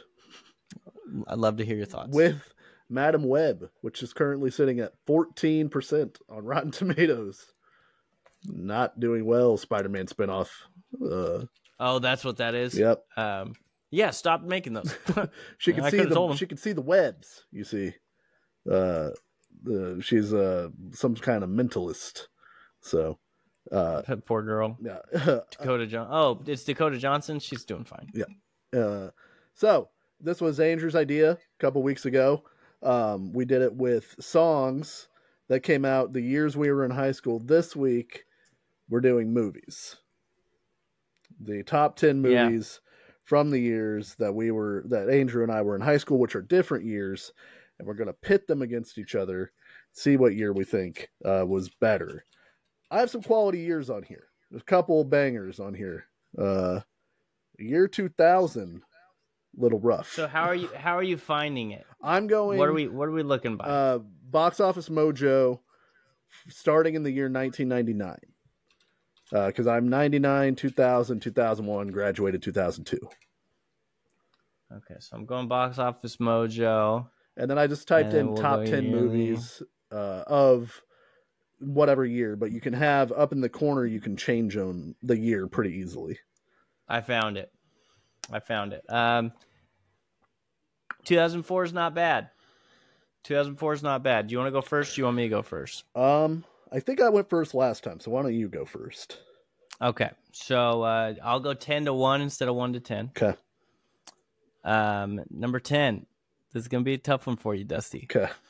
We've talked about how good this movie is. Yes. National Treasure. Recently rewatched. Holds up well. Yeah. Number 9, The Polar Express. Number 8, Shark Tale. Number 7, The Bourne Supremacy. Number 6, The Day After Tomorrow. Number 5, The Incredibles. Number 4, Harry Potter and the Prisoner of Azkaban. Number 3, The Passion of the Christ. Number 2, Spider-Man 2. Ooh, that's a good. Number 1, Shrek 2. Ooh. Okay. I have 1999. It's 10-1. The Blair Witch Project. Runaway Bride. The Mummy. Big Daddy. Scuba Steve. Damn you. Oh, shit. Tarzan. The Matrix. Toy Story 2. Austin Powers. The Spy Who Shagged Me. The Sixth Sense. And Star Wars Episode 1, The Phantom Menace. Oh my God. I think you win this one. I think that I win. I think I have the best sequel. Austin Powers, The Spy Who Shagged Me was my favorite Austin Powers movie for a long time. I think the original is now my favorite. I think the original is so good. I've grown to enjoy the quality of jokes in the original. It's such a good parody. But I got The Matrix. I got The Sixth Sense. I got Big Daddy. I got The fucking Mummy. I think 1999 takes the day, in my opinion. Yeah, I'm trying to open up. So I have it on both. Like I have both of them on the screen, so I can like switch back and forth, so anybody on YouTube can see them. Yeah. But you've got The Mummy, Runaway Bride, Blair Witch is big, I think. Yeah. Listen, don't sleep on Wild Wild West. Right. Number 14. You've got Original American Pie, number 17. Yeah. Patch Adams, I fucking loved. That's a bad movie, but all right. Not everybody loved it, but I liked it. I was a sick kid, you know what I mean? Right. And laughter would have healed you, you asshole. I literally had a clown that would come to my house and bring like bunny rabbits and shit to try to like. I need to smile this kid. Medicine ain't working. Right. I got to smile this kid healthy, you know? So we've got that. I liked The Day After Tomorrow when it released. It's probably a bad movie. Yeah. Big Gyllenhaal guy. Yeah. You know what I mean? Well, and the top 10 is interesting because it's not necessarily a it doesn't denote quality necessarily. Just what people wanted to see, you know? What are the biggest movies? Yeah, that's the thing. It's like, yeah, because I'm sure there's some like really good ones, but it's like, I've got 50 First Dates. I've got Dodgeball. Yeah. Is a good one. I mean, you've got The Village sucked ass, which is a lot of people's favorite Pixar movie. That's a great movie. Yeah, and my Harry Potter and the Prisoner of Azkaban is my favorite Harry Potter That's book. my favorite too. So in sequels, I think Azkaban beats any of the ones I got. Star Wars, Phantom Menace, I haven't rewatched. It's gotten a cultural reevaluation, but I'm not one of those people. So, but I think 99 big movies overall. I think. Yeah, this is actually closer than I thought it was, though, because National Treasure is big for me. Yeah. The Incredibles was obviously on no doubter. We got the Harry Potter movie, Spider-Man 2, and Shrek 2. Yeah, and The Passion, the fucking Jesus biopic. Yeah. But I got Toy Story 2, the best Toy Story. Toy Story 2 is big. The Matrix, the one good Matrix movie, the one that allows them to continue to make Matrix movies. All right, let's try. Yeah, we'll go 1999. Yeah, we'll go 99. And then we're 2000 versus 2005. Is that what we're doing? 2000 versus 2005. All right, so for 2000, I've got Aaron Brockovich, Dinosaur, What Lies Beneath, Dinosaur, Scary Movie, the original X-Men, Meet the Parents, Perfect Storm, Gladiator, Mission Impossible 2, How the Grinch Stole Christmas with Jim Carrey. It's so funny that How the Grinch Stole Christmas, the number one grossing movie of the year. How about just real quick for me, Dusty? Can you tell everybody what number 14 is for 2000? Oh, I only have screenshots, so you tell me. Number 14 is Remember the Titans. So strong side. we're taking that one into account. Yeah. It's too big of a cultural phenomenon. When I walked out of that movie with my dad and I were both like, I think that's the best movie we've ever seen in our life. Yeah, I think racism is solved. I don't think we... Also, I want to marry Hayden Panettiere. So 2005. Yeah. 2005. We've got Hitch. Okay. Mr. and Mrs. Smith. Madagascar. Batman Begins. Charlie and the Chocolate Factory. Wedding Crashers. The Chronicles of Narnia, The Lion, the Witch, and the Wardrobe. War of the Worlds. Harry Potter and the Goblet of Fire. Star Wars Episode 3, Revenge of the Sith. See, you're gonna kick my ass in the Harry Potters, because Goblet of Fire's the best movie, I think. It's so good in the Harry Potter franchise. Did you put your name in the Goblet of Fire? No, dude, that's why I got. Yeah, let me look at 2005. I got it. Oh, I also got to tell you, Dusty. My number 18. I got something in my pocket. Okay. Yeah, I was number 18. Yeah. With $109 million. Should have been $1 billion. Should have made $1 billion. Maybe the funniest movie ever made. The 40-Year-Old Virgin. Yeah. So, and you got Walk the Line at number 20. I missed that. And Dukes of Hazzard, Jessica Simpson. You kidding me? Right. I think 2005 wins. I think 2005 has got it, because 2000 is weak. It's an unfortunately sort of weak year. Perfect Storm's a fine movie. What Lies Beneath is a fine movie. Dinosaur being in the top 10 here really hurts me. That's tough. Yeah, that's tough. The original Scary Movie is great. That's a positive. I've got Batman Begins though. Right, and the original X-Men also helps, but that is also what has led to the bane of moviedom. So my Batman Begins just led to Bane. Right. So, hello, Batman. Hello, I am Gotham's Reckoning. So I'm willing. Yeah, I think 2005 takes it on the strength of Wedding Crashers and the 40-Year-Old Virgin alone. I mean, what do you? Yeah, good luck. Yeah, good luck, fucker. Okay, so did you go? I think I went. You went first last time, so I'll go first this time, right? 2006. Number 10, Talladega Nights, The Battle of Ricky Bobby. Good luck. Yeah. Good luck. You're just not going to beat me. 9, Casino Royale. Ooh. Number 8, Over the Hedge. Number 7, Happy Feet. Number 6, there's a lot of cold movies. Number 6, Ice Age, The Meltdown. Number 5, Superman Returns. Number 4, The Da Vinci Code. Number 3, X-Men The Last Stand. Number 2, Cars. Number 1, Pirates of the Caribbean, Dead Man's Chest. Okay. I also got number 15, Fucking Departed. Ooh, nice. Yeah. I've also got Borat. So.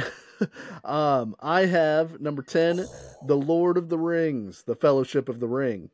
Oh, shit. Number 9, Hannibal. Number 8, Planet of the Apes. Number 7, Jurassic Park 3. Number 6, Pearl Harbor. Number 5, The Mummy. Guess what? He returns. He's back. Number 4, Rush Hour 2. Number 3, Monsters, Inc. Number 2, impossibly, the original Shrek. Number 2? Yeah. And then number 1, Harry Potter and the Sorcerer's Stone. Gets us kicked all the way off. I also have Ocean's 11. Mm-hmm. The original Fast and Furious started it all. Training Day. Way down at 32 is Scary Movie 2. Problem is number 58. Oh, brother, where art thou? Oh, Fuck. Yeah. Fuck. But that's maybe the greatest movie ever made. Yeah, that's way, and Rat Race. I also got Rat Race. It's a race. Problem is top 10: Hannibal, Planet of the Apes, Jurassic Park 3, Pearl Harbor. Those are some stinkers. They made a lot of money. Those are not particularly great movies. Yeah, but dude, I don't really have shit, man. I've got Ricky Bobby. Yeah. Ricky Bobby's a banger. Yeah. Ricky Bobby's a heavy hitter, you know? Yeah. I've also, like I said, at 13, I've got Borat. Okay. And there was another one, Pursuit of Happiness, but that doesn't really. Who cares? Yeah. Jackass 2. Possibly the funniest movie of all time. Possibly the funniest movie of all time. I've got 2 of the funniest movies ever made, 2 years in a row. But I feel like my top 10. I've got Talladega Nights, but Casino Royale. I've never seen it. What are we doing there? It's very good. Daniel Craig's first Bond movie. I give it high marks. But I've also got like. A lot of kids movies. A lot of kids movies and a lot of sequels that rely on strong first movies but are disappointing movies. So I've got Ice Age: The Meltdown. I've got which I'm sure is good. All the Ice Age stuff is good, but it's probably there's no way it's as good as the first Ice Age. Right. Ice Age: The Meltdown. I've got X-Men: The Last Stand. The worst of the original X-Men trilogy. And I've got Pirates of the Caribbean: Dead Man's Chest, which once again probably fine. Right. Davy Jones. Is that the second one? That's Davy Jones' Giant Squid. Okay, so that's good. Yes. It's not as good as the first one. So when you look at yours, you've got Rush Hour 2, which is still really good. Like, and I don't know how much they hold up. I haven't seen them in a long time. But you've got Lord of the Rings: The Fellowship of the Ring, which is a very big deal. Yeah. First Lord of the Rings, first Harry Potter, first Shrek. Pretty good. First Fast and the Furious. Yeah, and Oh Brother, Where Art Thou? And Oh Brother, Where Art Thou? 2001, which is a big deal for me, and Harry Potter and the Sorcerer's Stone, which is like a huge kickoffs of franchises. You know, I gotta give you 2001. I gotta give it to 2001. I can't in good conscience. I wasn't willing to just right away give 2001 the win because there's some, it's worth the conversation. Yeah, there's some weak stuff. So. 2002, we have A Beautiful Mind, also a biopic that I'm not sure is, that was a pretty good movie though. Yeah, Ice Age, the original. Yeah. Men in Black 2, Austin Powers in Gold Member, The Lord of the Rings, The Two Towers, My Big Fat Greek Wedding, Signs. I still like that one. Harry Potter and the Chamber of Secrets, Star Wars Episode 2, Attack of the Clones, Send in the Clone, and Lower the media, and Spider-Man. Oh, no way! No way when he gets hit in the nuts. It's impossible. No And Spider-Man. The original Spider-Man. Spider-Man. And I've got one of your favorites, Mr. Deeds. You've also got number 15. You got Triple X. Yeah, original Triple X. The Sweet Home Alabama. The Santa Claus 2. Jackass the movie, the original. Catch Me If You Can. Road to Perdition, which is one of the best movies ever made. Tom Hanks in a villain role. The Scorpion King, starring Dwayne "The Rock" Johnson.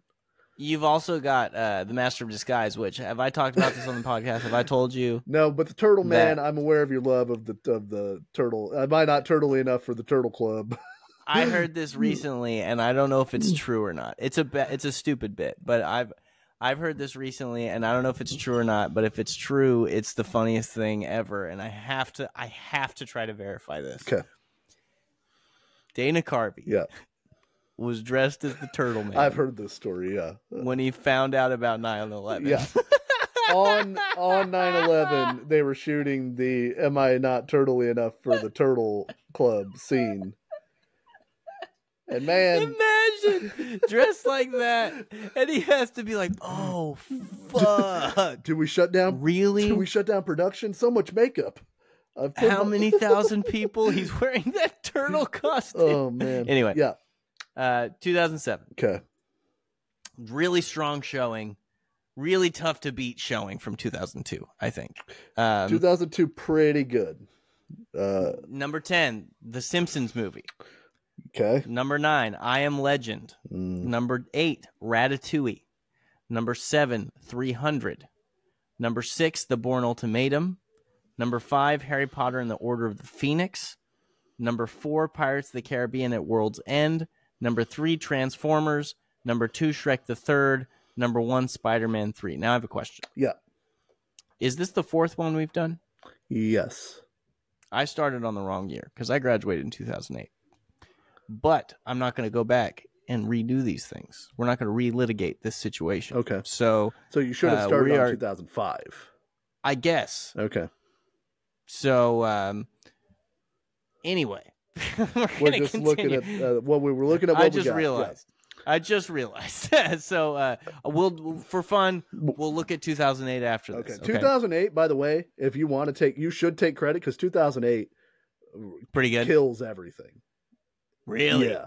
Oh, interesting year 2008 is. So we'll go with The Simpsons movie, I Am Legend, Ratatouille, 300, The Bourne Ultimatum, Harry Potter or the Phoenix, Pirates of the Caribbean, A World's End, Transformers, Strike the Third, Spider-Man 3. 2002 wins, in my opinion. I will go down. We've got Superbad, very big, very important one. Superbad. Stomp the Yard, important. Knocked Up, fucking yeah, sure. That's the same year. Yeah, that's interesting. National Treasure, Book of Secrets. Across the Universe, 101. So Superbad is a big one. That's a heavy hitter. That's going to sway some votes. Yeah, you know. Yeah. But 2002 wins this. What we will do is I'm gonna put 2002 against 2008 for the title. Okay. I think. Do you think 2008 wins? Yes, hands down. Horton Hears a Who, number 10. Yeah. Quantum of Solace, number 9. I think a bug just flew in my nose. Number 8, Twilight. Number 7, Madagascar, Escape to Africa. Number 6, Kung Fu Panda. Number 5, Wall-E. Number 4, Hancock. Where's it coming, Dusty? Number 3, Indiana Jones and the Kingdom of the Crystal Skull. What's happening, Dusty? Number 2, Iron Man. Number 1, The Dark Knight. What? It's pretty top heavy, but those top ones are pretty fucking good. Yeah. You're talking. Number 19, Tropic Thunder. Possibly the funniest movie ever made. Step Brothers. Pineapple Express. A lot of people. Pineapple Express. Goddamn. Cloverfield is on here. Role Models. Forgetting Sarah Marshall. Baby Mama. I Am Legend is still on here. Like, I guess looking at the top 10, it doesn't seem incredible. It's not a very deep lineup, but like Wally's considered one of the greatest Pixar movies ever made. Maybe the best one. People love Wall-E. Twilight is culturally gigantic. Yeah. It's important. For sure. Like, and you got the kickoff to the greatest success in cinema history, Iron Man, and the goddamn Dark Knight. So, Iron Man, The Dark Knight, and Tropic Thunder, and Pineapple Express is fucking tough. It's tough. Let's go back to 2002. Because Austin Powers and Goldmember, that is the weakest Austin Powers movie, in my opinion. Yeah, but it's still got some banger jokes, dude. I have a Dutch accent. Yeah, I don't speak freaky deaky Dutch. How about no? How about no? You freaky Dutch bastard or something you said. So, Bond to Bond, Quantum of Solace is better than Die Another Day. If you're just talking James Bond movies, Minority Report's in 2002. That's a great movie. Harry Potter and the Chamber of Secrets, like you get any of the Harry Potter movies, that's huge.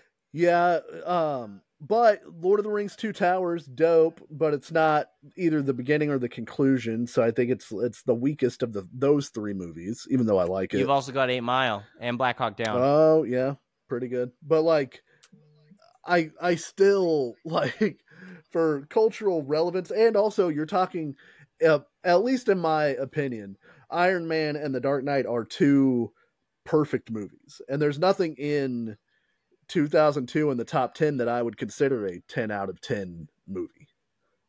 Like, I can't remember if I have any critiques of the Chamber of Secrets. I love every Harry Potter movie. Yeah. There's not a bad Harry Potter movie. Well, see, to me, that one's still like, it's still, which is fine. You know, it's weird because the Harry Potter movies to me are moving like segments where it's like there's the little kid ones, where it's like kind of goosebumpy adventures, which are fine and they're great for the age that those are for. But like the really good movies, like technically and story wise, don't come until later to me. Yeah, but and to that point, I still like the little kid ones, but I would put the first one over Chamber of Secrets. Yeah, because it's the introduction to the whole world. Like it's a very cool movie. It's a very cool movie. So the first Spider-Man is huge, but it's not even the best Spider-Man. Spider-Man 2 is better than Spider-Man. Spider-Man. I think this is very close. Yeah. And I think this is very close. I think 2008, like I was working at the video store I worked at, it was a very nostalgic time. I remember being so fucking pumped for The Dark Knight. Like reading all the stuff, going online, looking at the trailers, like all the shit. Went to the midnight showing. Like maybe I have a nostalgia for it that's bigger, but I also think it's a perfect movie for the type of movie. The Dark Knight is a true, like, one of the heaviest of heavy hitters. Like having The Dark Knight, like I said, The Dark Knight, Iron Man, and Tropic Thunder is big. Yeah. But the rest of it is so like flaccid to me, at least. Like Crystal Skull I hated that movie. I hated Indiana Jones and the Kingdom of Crystal Skull. I didn't like Hancock very much. Wall-E I've never seen, but I've heard it's really good. Kung Fu Panda, not for me. You know what I mean? It's good apparently, but it's not for me. Madagascar, I've heard everybody loves the Madagascar movies. Once again, not for me. Twilight, haven't seen it. I respect it. You know, I've never seen Quantum of Solace. I've never seen Horton Hears a Who. So like, man, does he hear it's just that the rest of them. I bet he hears them. The rest of it just doesn't mean shit to me. You know what I mean? We had Wanted. You can curve bullets. Curve the bullets. Yeah. 2002 has Signs, one of your most hated movies. Well, I think I got to cool off on Signs. I just didn't like Signs, and everybody loved Signs, so I think the contrast makes me hate it. My Big Fat Greek Wedding, which is a great movie. I loved that movie. I had never seen it until Sarah and I watched it.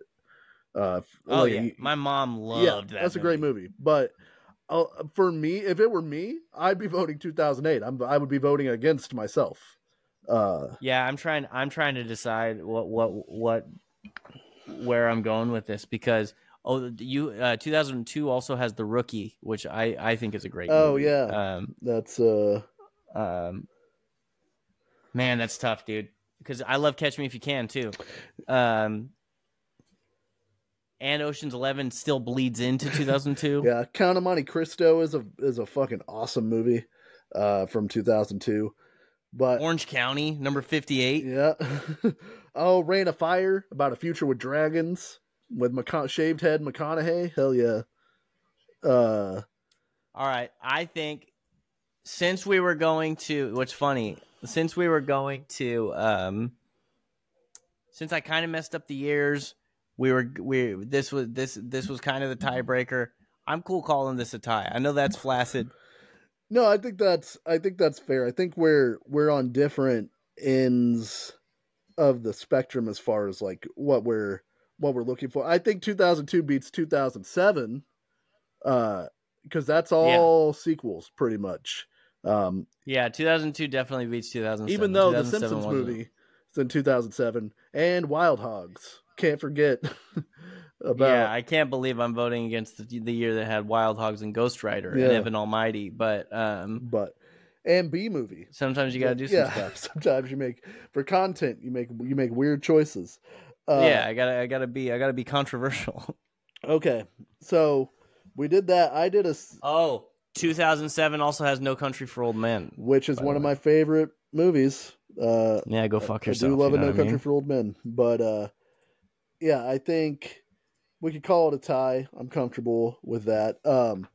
We'll do next week. Let's do birth year. Okay, that's interesting. I also have a surprise for next year, or for next week. I want to compare Oscar movies, or the Oscar winner for Best Picture from the year for high school. Our high school years. Oh, okay, I love that. So because then Best Picture winner. Yeah. Did Dark Knight win Best Picture? It did not. No. What the fuck won that year? In 2008. Well, let's see. I guess you got to listen next week to find out, huh? Learn. Oh, I might do okay. Lee. We'll reveal next week. Yeah. You want to get some trivia done real quick? Let's do some trivia real quick. We'll call it a day. Trivia. I need to get like something produced. Time for trivia. Yeah, like a hotkey for trivia. So we'll start with the dozen daily trivia. This is a Barstool Sports product where they give you 9 questions of different categories. The first 3 is sports. The rest is just culture at large. We've gotten, I think, our combined, have we gotten an 8? No, I don't think we've ever. Yeah, combined we've got an 8. We've never swept. Yeah, okay. We've never swept combined. NFL. Okay. Jimmy Clausen got taken in the second round by this NFC team in 2010 and started 10 games as rookie, but the team drafted a quarterback with the number 1 pick the next year. I can't remember who Jimmy Clausen played for. Well, yeah, he only played 10 games. Okay, I remember him. If that counts for anything. Who's bad? Who's always bad? Well, this was 2010, so who was bad 14 years ago? Yeah, I get. Well, in the next year they had the first round pick. That doesn't help me at all. So I don't know why I thought. Are the Lions in the NFC? The Lions are in the NFC, and they might have drafted Stafford. That's my guess. It's 2011. That's fine with me. I don't have anything better. Wrong. Cool. Yeah, not going to sweep today. Mark Daigneault has been the head coach of this Western Conference team since 2020 in the NBA. Oh, good. The one I do the best at. I don't know. The Phoenix Suns. They're in the West. That's who I had in my head. Wrong. College basketball. Couldn't be more wrong. As a sophomore, this 6'7" power forward / center was a 2009 consensus All-American as he averaged over 15 points and 12 rebounds per game and led Pittsburgh to the Elite 8. No idea. I was going to say Paul George, but he went to Fresno. Shaquille O'Neal. I don't know. Who knows? I'm not going to say that. We know that's not true. Right, but I don't know who. Serge Ibaka. Sure. Always guess Serge Ibaka. Wrong. Wouldn't that have been crazy? Geography. What is the largest city in the United States west of the Mississippi with only one type of vowel in its name? What the fuck? Okay. So it's only got one type. Yeah. So it's not just one vowel. It is one type of vowel. So like Los Angeles is out, right? Because they have an O and an A. Yeah. It's got to be like somewhere in Texas, right? Portland, no. Austin, no. Dallas, only one type. Dallas is pretty big. We'll keep Dallas in our pocket. Is Dallas west of the Mississippi? It's got to be, right? Yeah. Because I was thinking, because Houston for some reason comes up on all these lists. It's like sneaky big, but it has more than one type of. That's O and U. Yeah. So Seattle has more than one. Yeah. I like Dallas. I think Dallas is as good an answer as any. Big city. Correct. Hey! Look at us. We know geography. Celebrity mashup. Oh. No idea. That might be Joey Fatone. I guess that, yeah. I don't know who the other person is. I don't know who the middle is. Let's go ahead and skip the celebrity mashup. Yeah. Go fuck yourself. Grocery products. Marketed as a quick and easy one-pan meal, what is the name of the canned Sloppy Joe sauce produced by Hunt's? Why are you looking at me whenever you ask this question? Because I'm definitely not going to know this. What is Sloppy Joe? Oh, is it Manwich? Manwich, bro. I bet it is. I bet it is. Yeah. Nailed it, bro. Hell yeah. I hate proving myself. Right. But music. What singer had a 2015 hit song with the following lyrics? Yeah, is it too late now to say sorry because I'm missing more than your... Oh, that is Justin Bieber. Is that what's the lyric?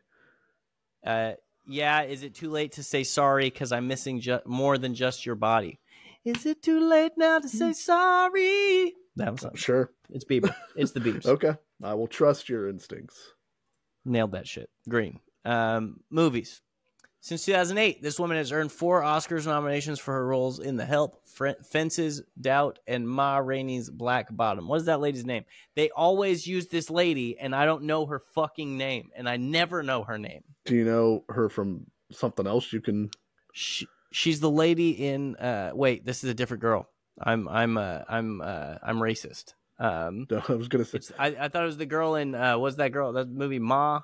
Oh. Yeah, Octavia Spencer. Yeah, Octavia Spencer. I always forget Octavia Spencer's name. Right. But you're saying it's not What's her. The Help? I don't think so. Oh. I don't know. They didn't. This is a different thing. I would guess her or Oscar nominations. I mean, Meryl Streep is always a good idea. Viola Was she in The Davis Help? is in Fences for sure. I can't remember if she's in these other movies. Pick Viola Davis or Octavia Spencer. Viola Davis. Okay. Because I don't know if Octavia's in any of the other movies. Green Dog, look at you. Well, I know she's in Fences. I can't remember if she was in the other ones. Woody Harrelson and Matthew McConaughey starred in the first season of this critically acclaimed anthology crime drama that debuted on HBO in 2014. Let me think about it because I know what it is. I'm just for some reason I'm blanking on the name. Oh, I thought you were doing a bit. No, I know what it is. That's why I was like, oh yeah, this is obvious what it is. Right. But I'm it's like when you forget the word zebra or something. When you forget when you forget Viola Davis. First season of, because everybody says the first season's better than the second season. Yes. This is where you got to see Alexandra Daddario's cans. You took this on your Desert Island picks this season. True Detective there is you what go. this television show is called. I knew you'd get there. I knew it. I was just blanking. All right. So Kai said she was mad about the mashup when she texted us. Yeah, I think there's a chance that's Joey Fatone on the outside, but I don't know who the inside girl is. Yeah, is that who's the girl? Is that Frances Pugh? Oh, I think that's Frances Pugh. Okay, look, I'm the worst at the mashup, so I just that's her name, I'll right? Just follow you. Florence Pugh. Florence Pugh.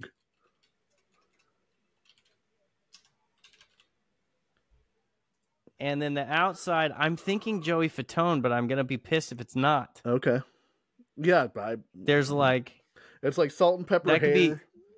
That could be Joey Fatone. Yeah, it's like salt and pepper hair. He's got a thick face. Yeah. It could be Paul Hollywood from fucking Bake Off, but it's not him. I don't.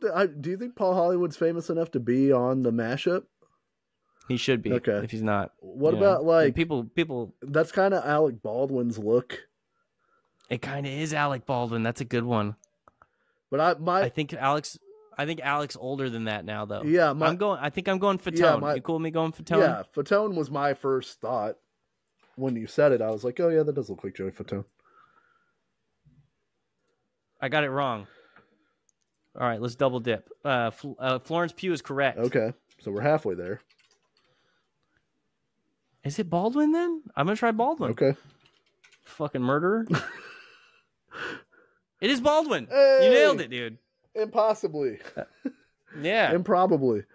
So 6. Yeah. We got 6 right this time. We got 6. Let's look at the other ones real quick. View correct answers. 62% got the NFL one. It's the Panthers. Oh, and I know that totally. They drafted Cam Newton. They got Cam Newton. Yeah. Okay. And I remember Jimmy Clausen playing. I remember the color scheme similar to the Lions. That's why my lines popped up. NBA, Oklahoma City Thunder. Who cares? College basketball, DeJuan Blair. Who cares? Let's go Rotten Tomatoes. 0% chance. Yeah. So Rotten Tomatoes game, they give us a movie. They tell us how many words are in the title. They give us the Rotten Tomatoes scores. They give us the rating, the year, the genre, and the runtime. This is an R-rated movie with 4 words in the title, 2000. It's a drama. It's an hour and 41 minutes long. We just did 2000 movies, didn't we? Yes. And now I don't remember a single one of them. Yeah, me neither. 4 words. It's rated R. And it's a drama. Just a straight up drama. It's a oh yeah, and it's got a 78% critic score, 93% audience score. Okay. The Lord of God damn it! I always want to get it in one, but I don't think we're gonna get this one. No, all the movies I'm thinking of are 3-word titles. So, unfortunately, about halfway through, the film takes a deliberate nosedive into the depths of human degradation, from which it never emerges. What? Okay. Human degradation. The Passion of the Christ? No, The Passion of the Christ. That was after 2000 anyway. Human degradation. No, I don't know. I'm going next. There's a wholehearted commitment in every frame towards synthesizing the feeling of hopeless addiction. Oh. It's in the writing. It's in the chaotic cinematography. It's in the actor's eyes. This is Requiem for a Dream, I bet.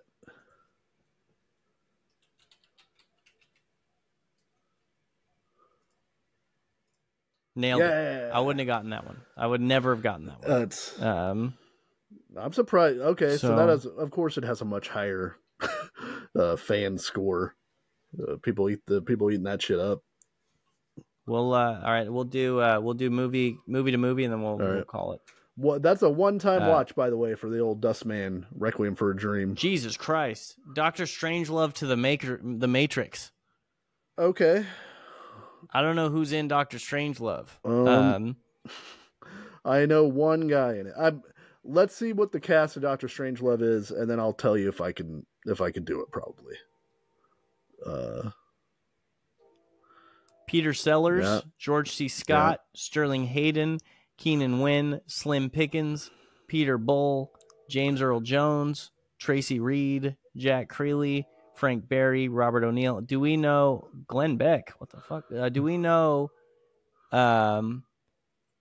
is there a Matrix and Star Wars Worlds Collide situation? I bet you could get there through Harrison Ford somehow. Did the Mr. Anderson guy with the glasses, was he one of the long-haired dudes in Star Wars? Are those just similar-looking white guys? I believe those are just similar-looking white guys. Shit. But I believe they're James Earl Jones. We can get it. I think we can make it happen. Okay, so we'll go James Earl Jones, and then we'll go. We want he was a new one, a Star Wars that has Harrison Ford in it, because I need a Harrison Ford situation. I'm trying to think too, because we went James Earl Jones. We're trying to find a Star Wars.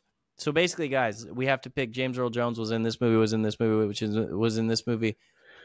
James Earl Jones was in this movie. Who had this person who was in this movie? Who was in the Matrix? Basically, yeah, or however many steps it takes. But you want to try to go as quickly or in as few steps as possible. So I'm trying to think. James Earl Jones. Do we have any Sandlot people in the Matrix? Dennis Leary is not in the Matrix. No, unfortunately. Though it would be funny. Yeah, Carrie Ann Moss not in the Matrix. Do we have any? So Kevin Costner, Field of Dreams. Yeah. Is there any connections to the Matrix that way? Is there any? Well, I'm trying to get to Keanu. Keanu was in, but without. What celebrity cameos? I think I got it. Yeah. So go just Star Wars. Search Star Wars. Are we looking for one of the originals?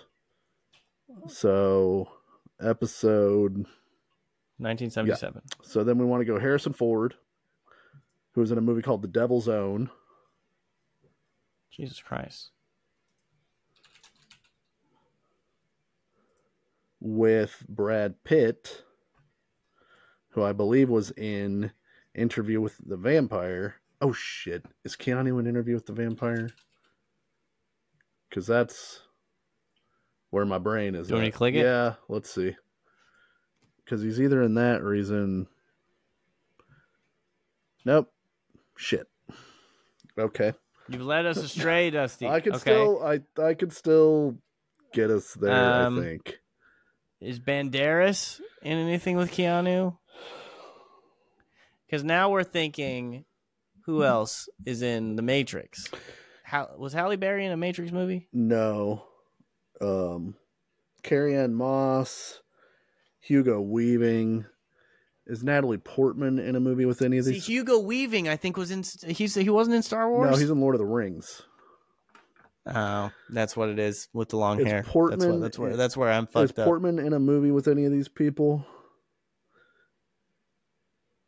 Because she's in V for Vendetta with Hugo Weaving. Or Christian Slater.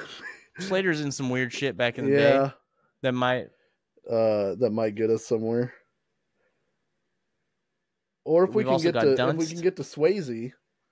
I don't know how we get to Swayze necessarily. Helen McCrory. Rest in peace. Well, Swayze was in who was the girl in Ghost? Was it Demi Moore? Demi Moore. Oh, okay. So go Tom Cruise at the top there. Then go to A Few Good Men with Demi Moore, who was in Ghost. Swayze. We're going the long way around, I'm sure, with Stewart, who was in Point Break with Keanu. Who was in The Matrix. Hell yeah, dude. Hell yeah, dude. We did it, bro. Who was in The Matrix Revolutions with... So that was 7. The shortest possible is 2, and it's James Earl Jones was in Percy and Thunder with Gloria Foster, who was in The Matrix. Oh, of course. No, I don't know. I can't believe I forgot Gloria Foster. Yeah. Look, sometimes it takes a little bit to get there. We're over the 6 degrees of Kevin Bacon, but we did it. That's what we should do. We should do our goal every time we do it is to be 6 or less. 6 or under, yeah. And they have you've cursed me because they have an archive of all of these. You can I know you could do a random challenge and just keep doing it. And I just if I can't sleep before I go to bed, I'll just do 10 of these and just try to figure it out. But that one's a lot of fun. I actually really like the movie to movie game. Yeah, it's cool. I'm bad at it, but it's a cool concept. I bet I could do it with baseball players. I've never made it to. I've done it in the same amount of moves, but I've never done the same moves as the thing suggests. You know, I've done it in 2 moves. What do you mean? You've done it in 2? Yeah, but not their suggested 2 moves, 2 different moves. Oh, that's just good, if not better. So, I would love one of these for pro wrestling, which I think would do well. That would be fun. I don't know how to do that though. It's I don't know how to he wrestled this guy. He wrestled against this guy. How do you connect Bret the Hitman Hart and Seth Rollins? You know, Bret the Hitman Hart wrestled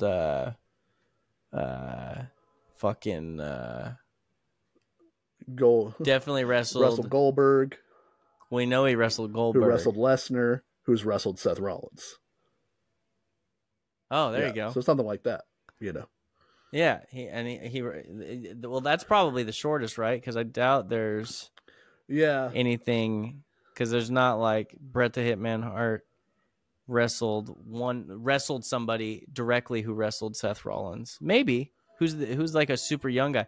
Did Bret the Hitman Hart wrestle Chris Jericho? No. He never wrestled Jericho. Really? No. Maybe well, not even Eddie Guerrero, unless there's some random WCW match. I can do Bret the Hitman Hart wrestled Stone Cold Steve Austin, who wrestled Kevin Owens, who wrestled Seth Rollins. Right. That's another 2, another 2-pointer, you know. All right. So something like that for wrestling would be cool. I don't know how to computer program, so I don't know how to do that. So somebody else pipe dream. Give me the credit, but make that. So I gotta fucking edit this, and then I gotta get ready for a bachelor weekend. Yeah, so enjoy yourself. I gotta go. Andrew will let you know. Obviously, every episode we're on the internet. We're on the wider internet at various sites. You know, I'm on Twitter at SnartMarkD. Andrew's at Andrew Idell, and also the Snart Marks official podcast. Andrew's on Instagram at Andrew Idell. We appreciate everybody who listens. Thank you so much. And we, you know, anybody who listens, we're thankful that you did it. And we appreciate your time. Hopefully you've enjoyed it and you're entertained by it. We'll be back again next week because the Snart Marks are always here, unless something happens at Andrew's bachelor party. Stay tuned. Yeah, it'll probably be an arrest or syphilis. Yeah, and if it's syphilis, we're still having an episode. If it's syphilis, yeah, very very likely we still have an episode of syphilis. I played through worse. Right.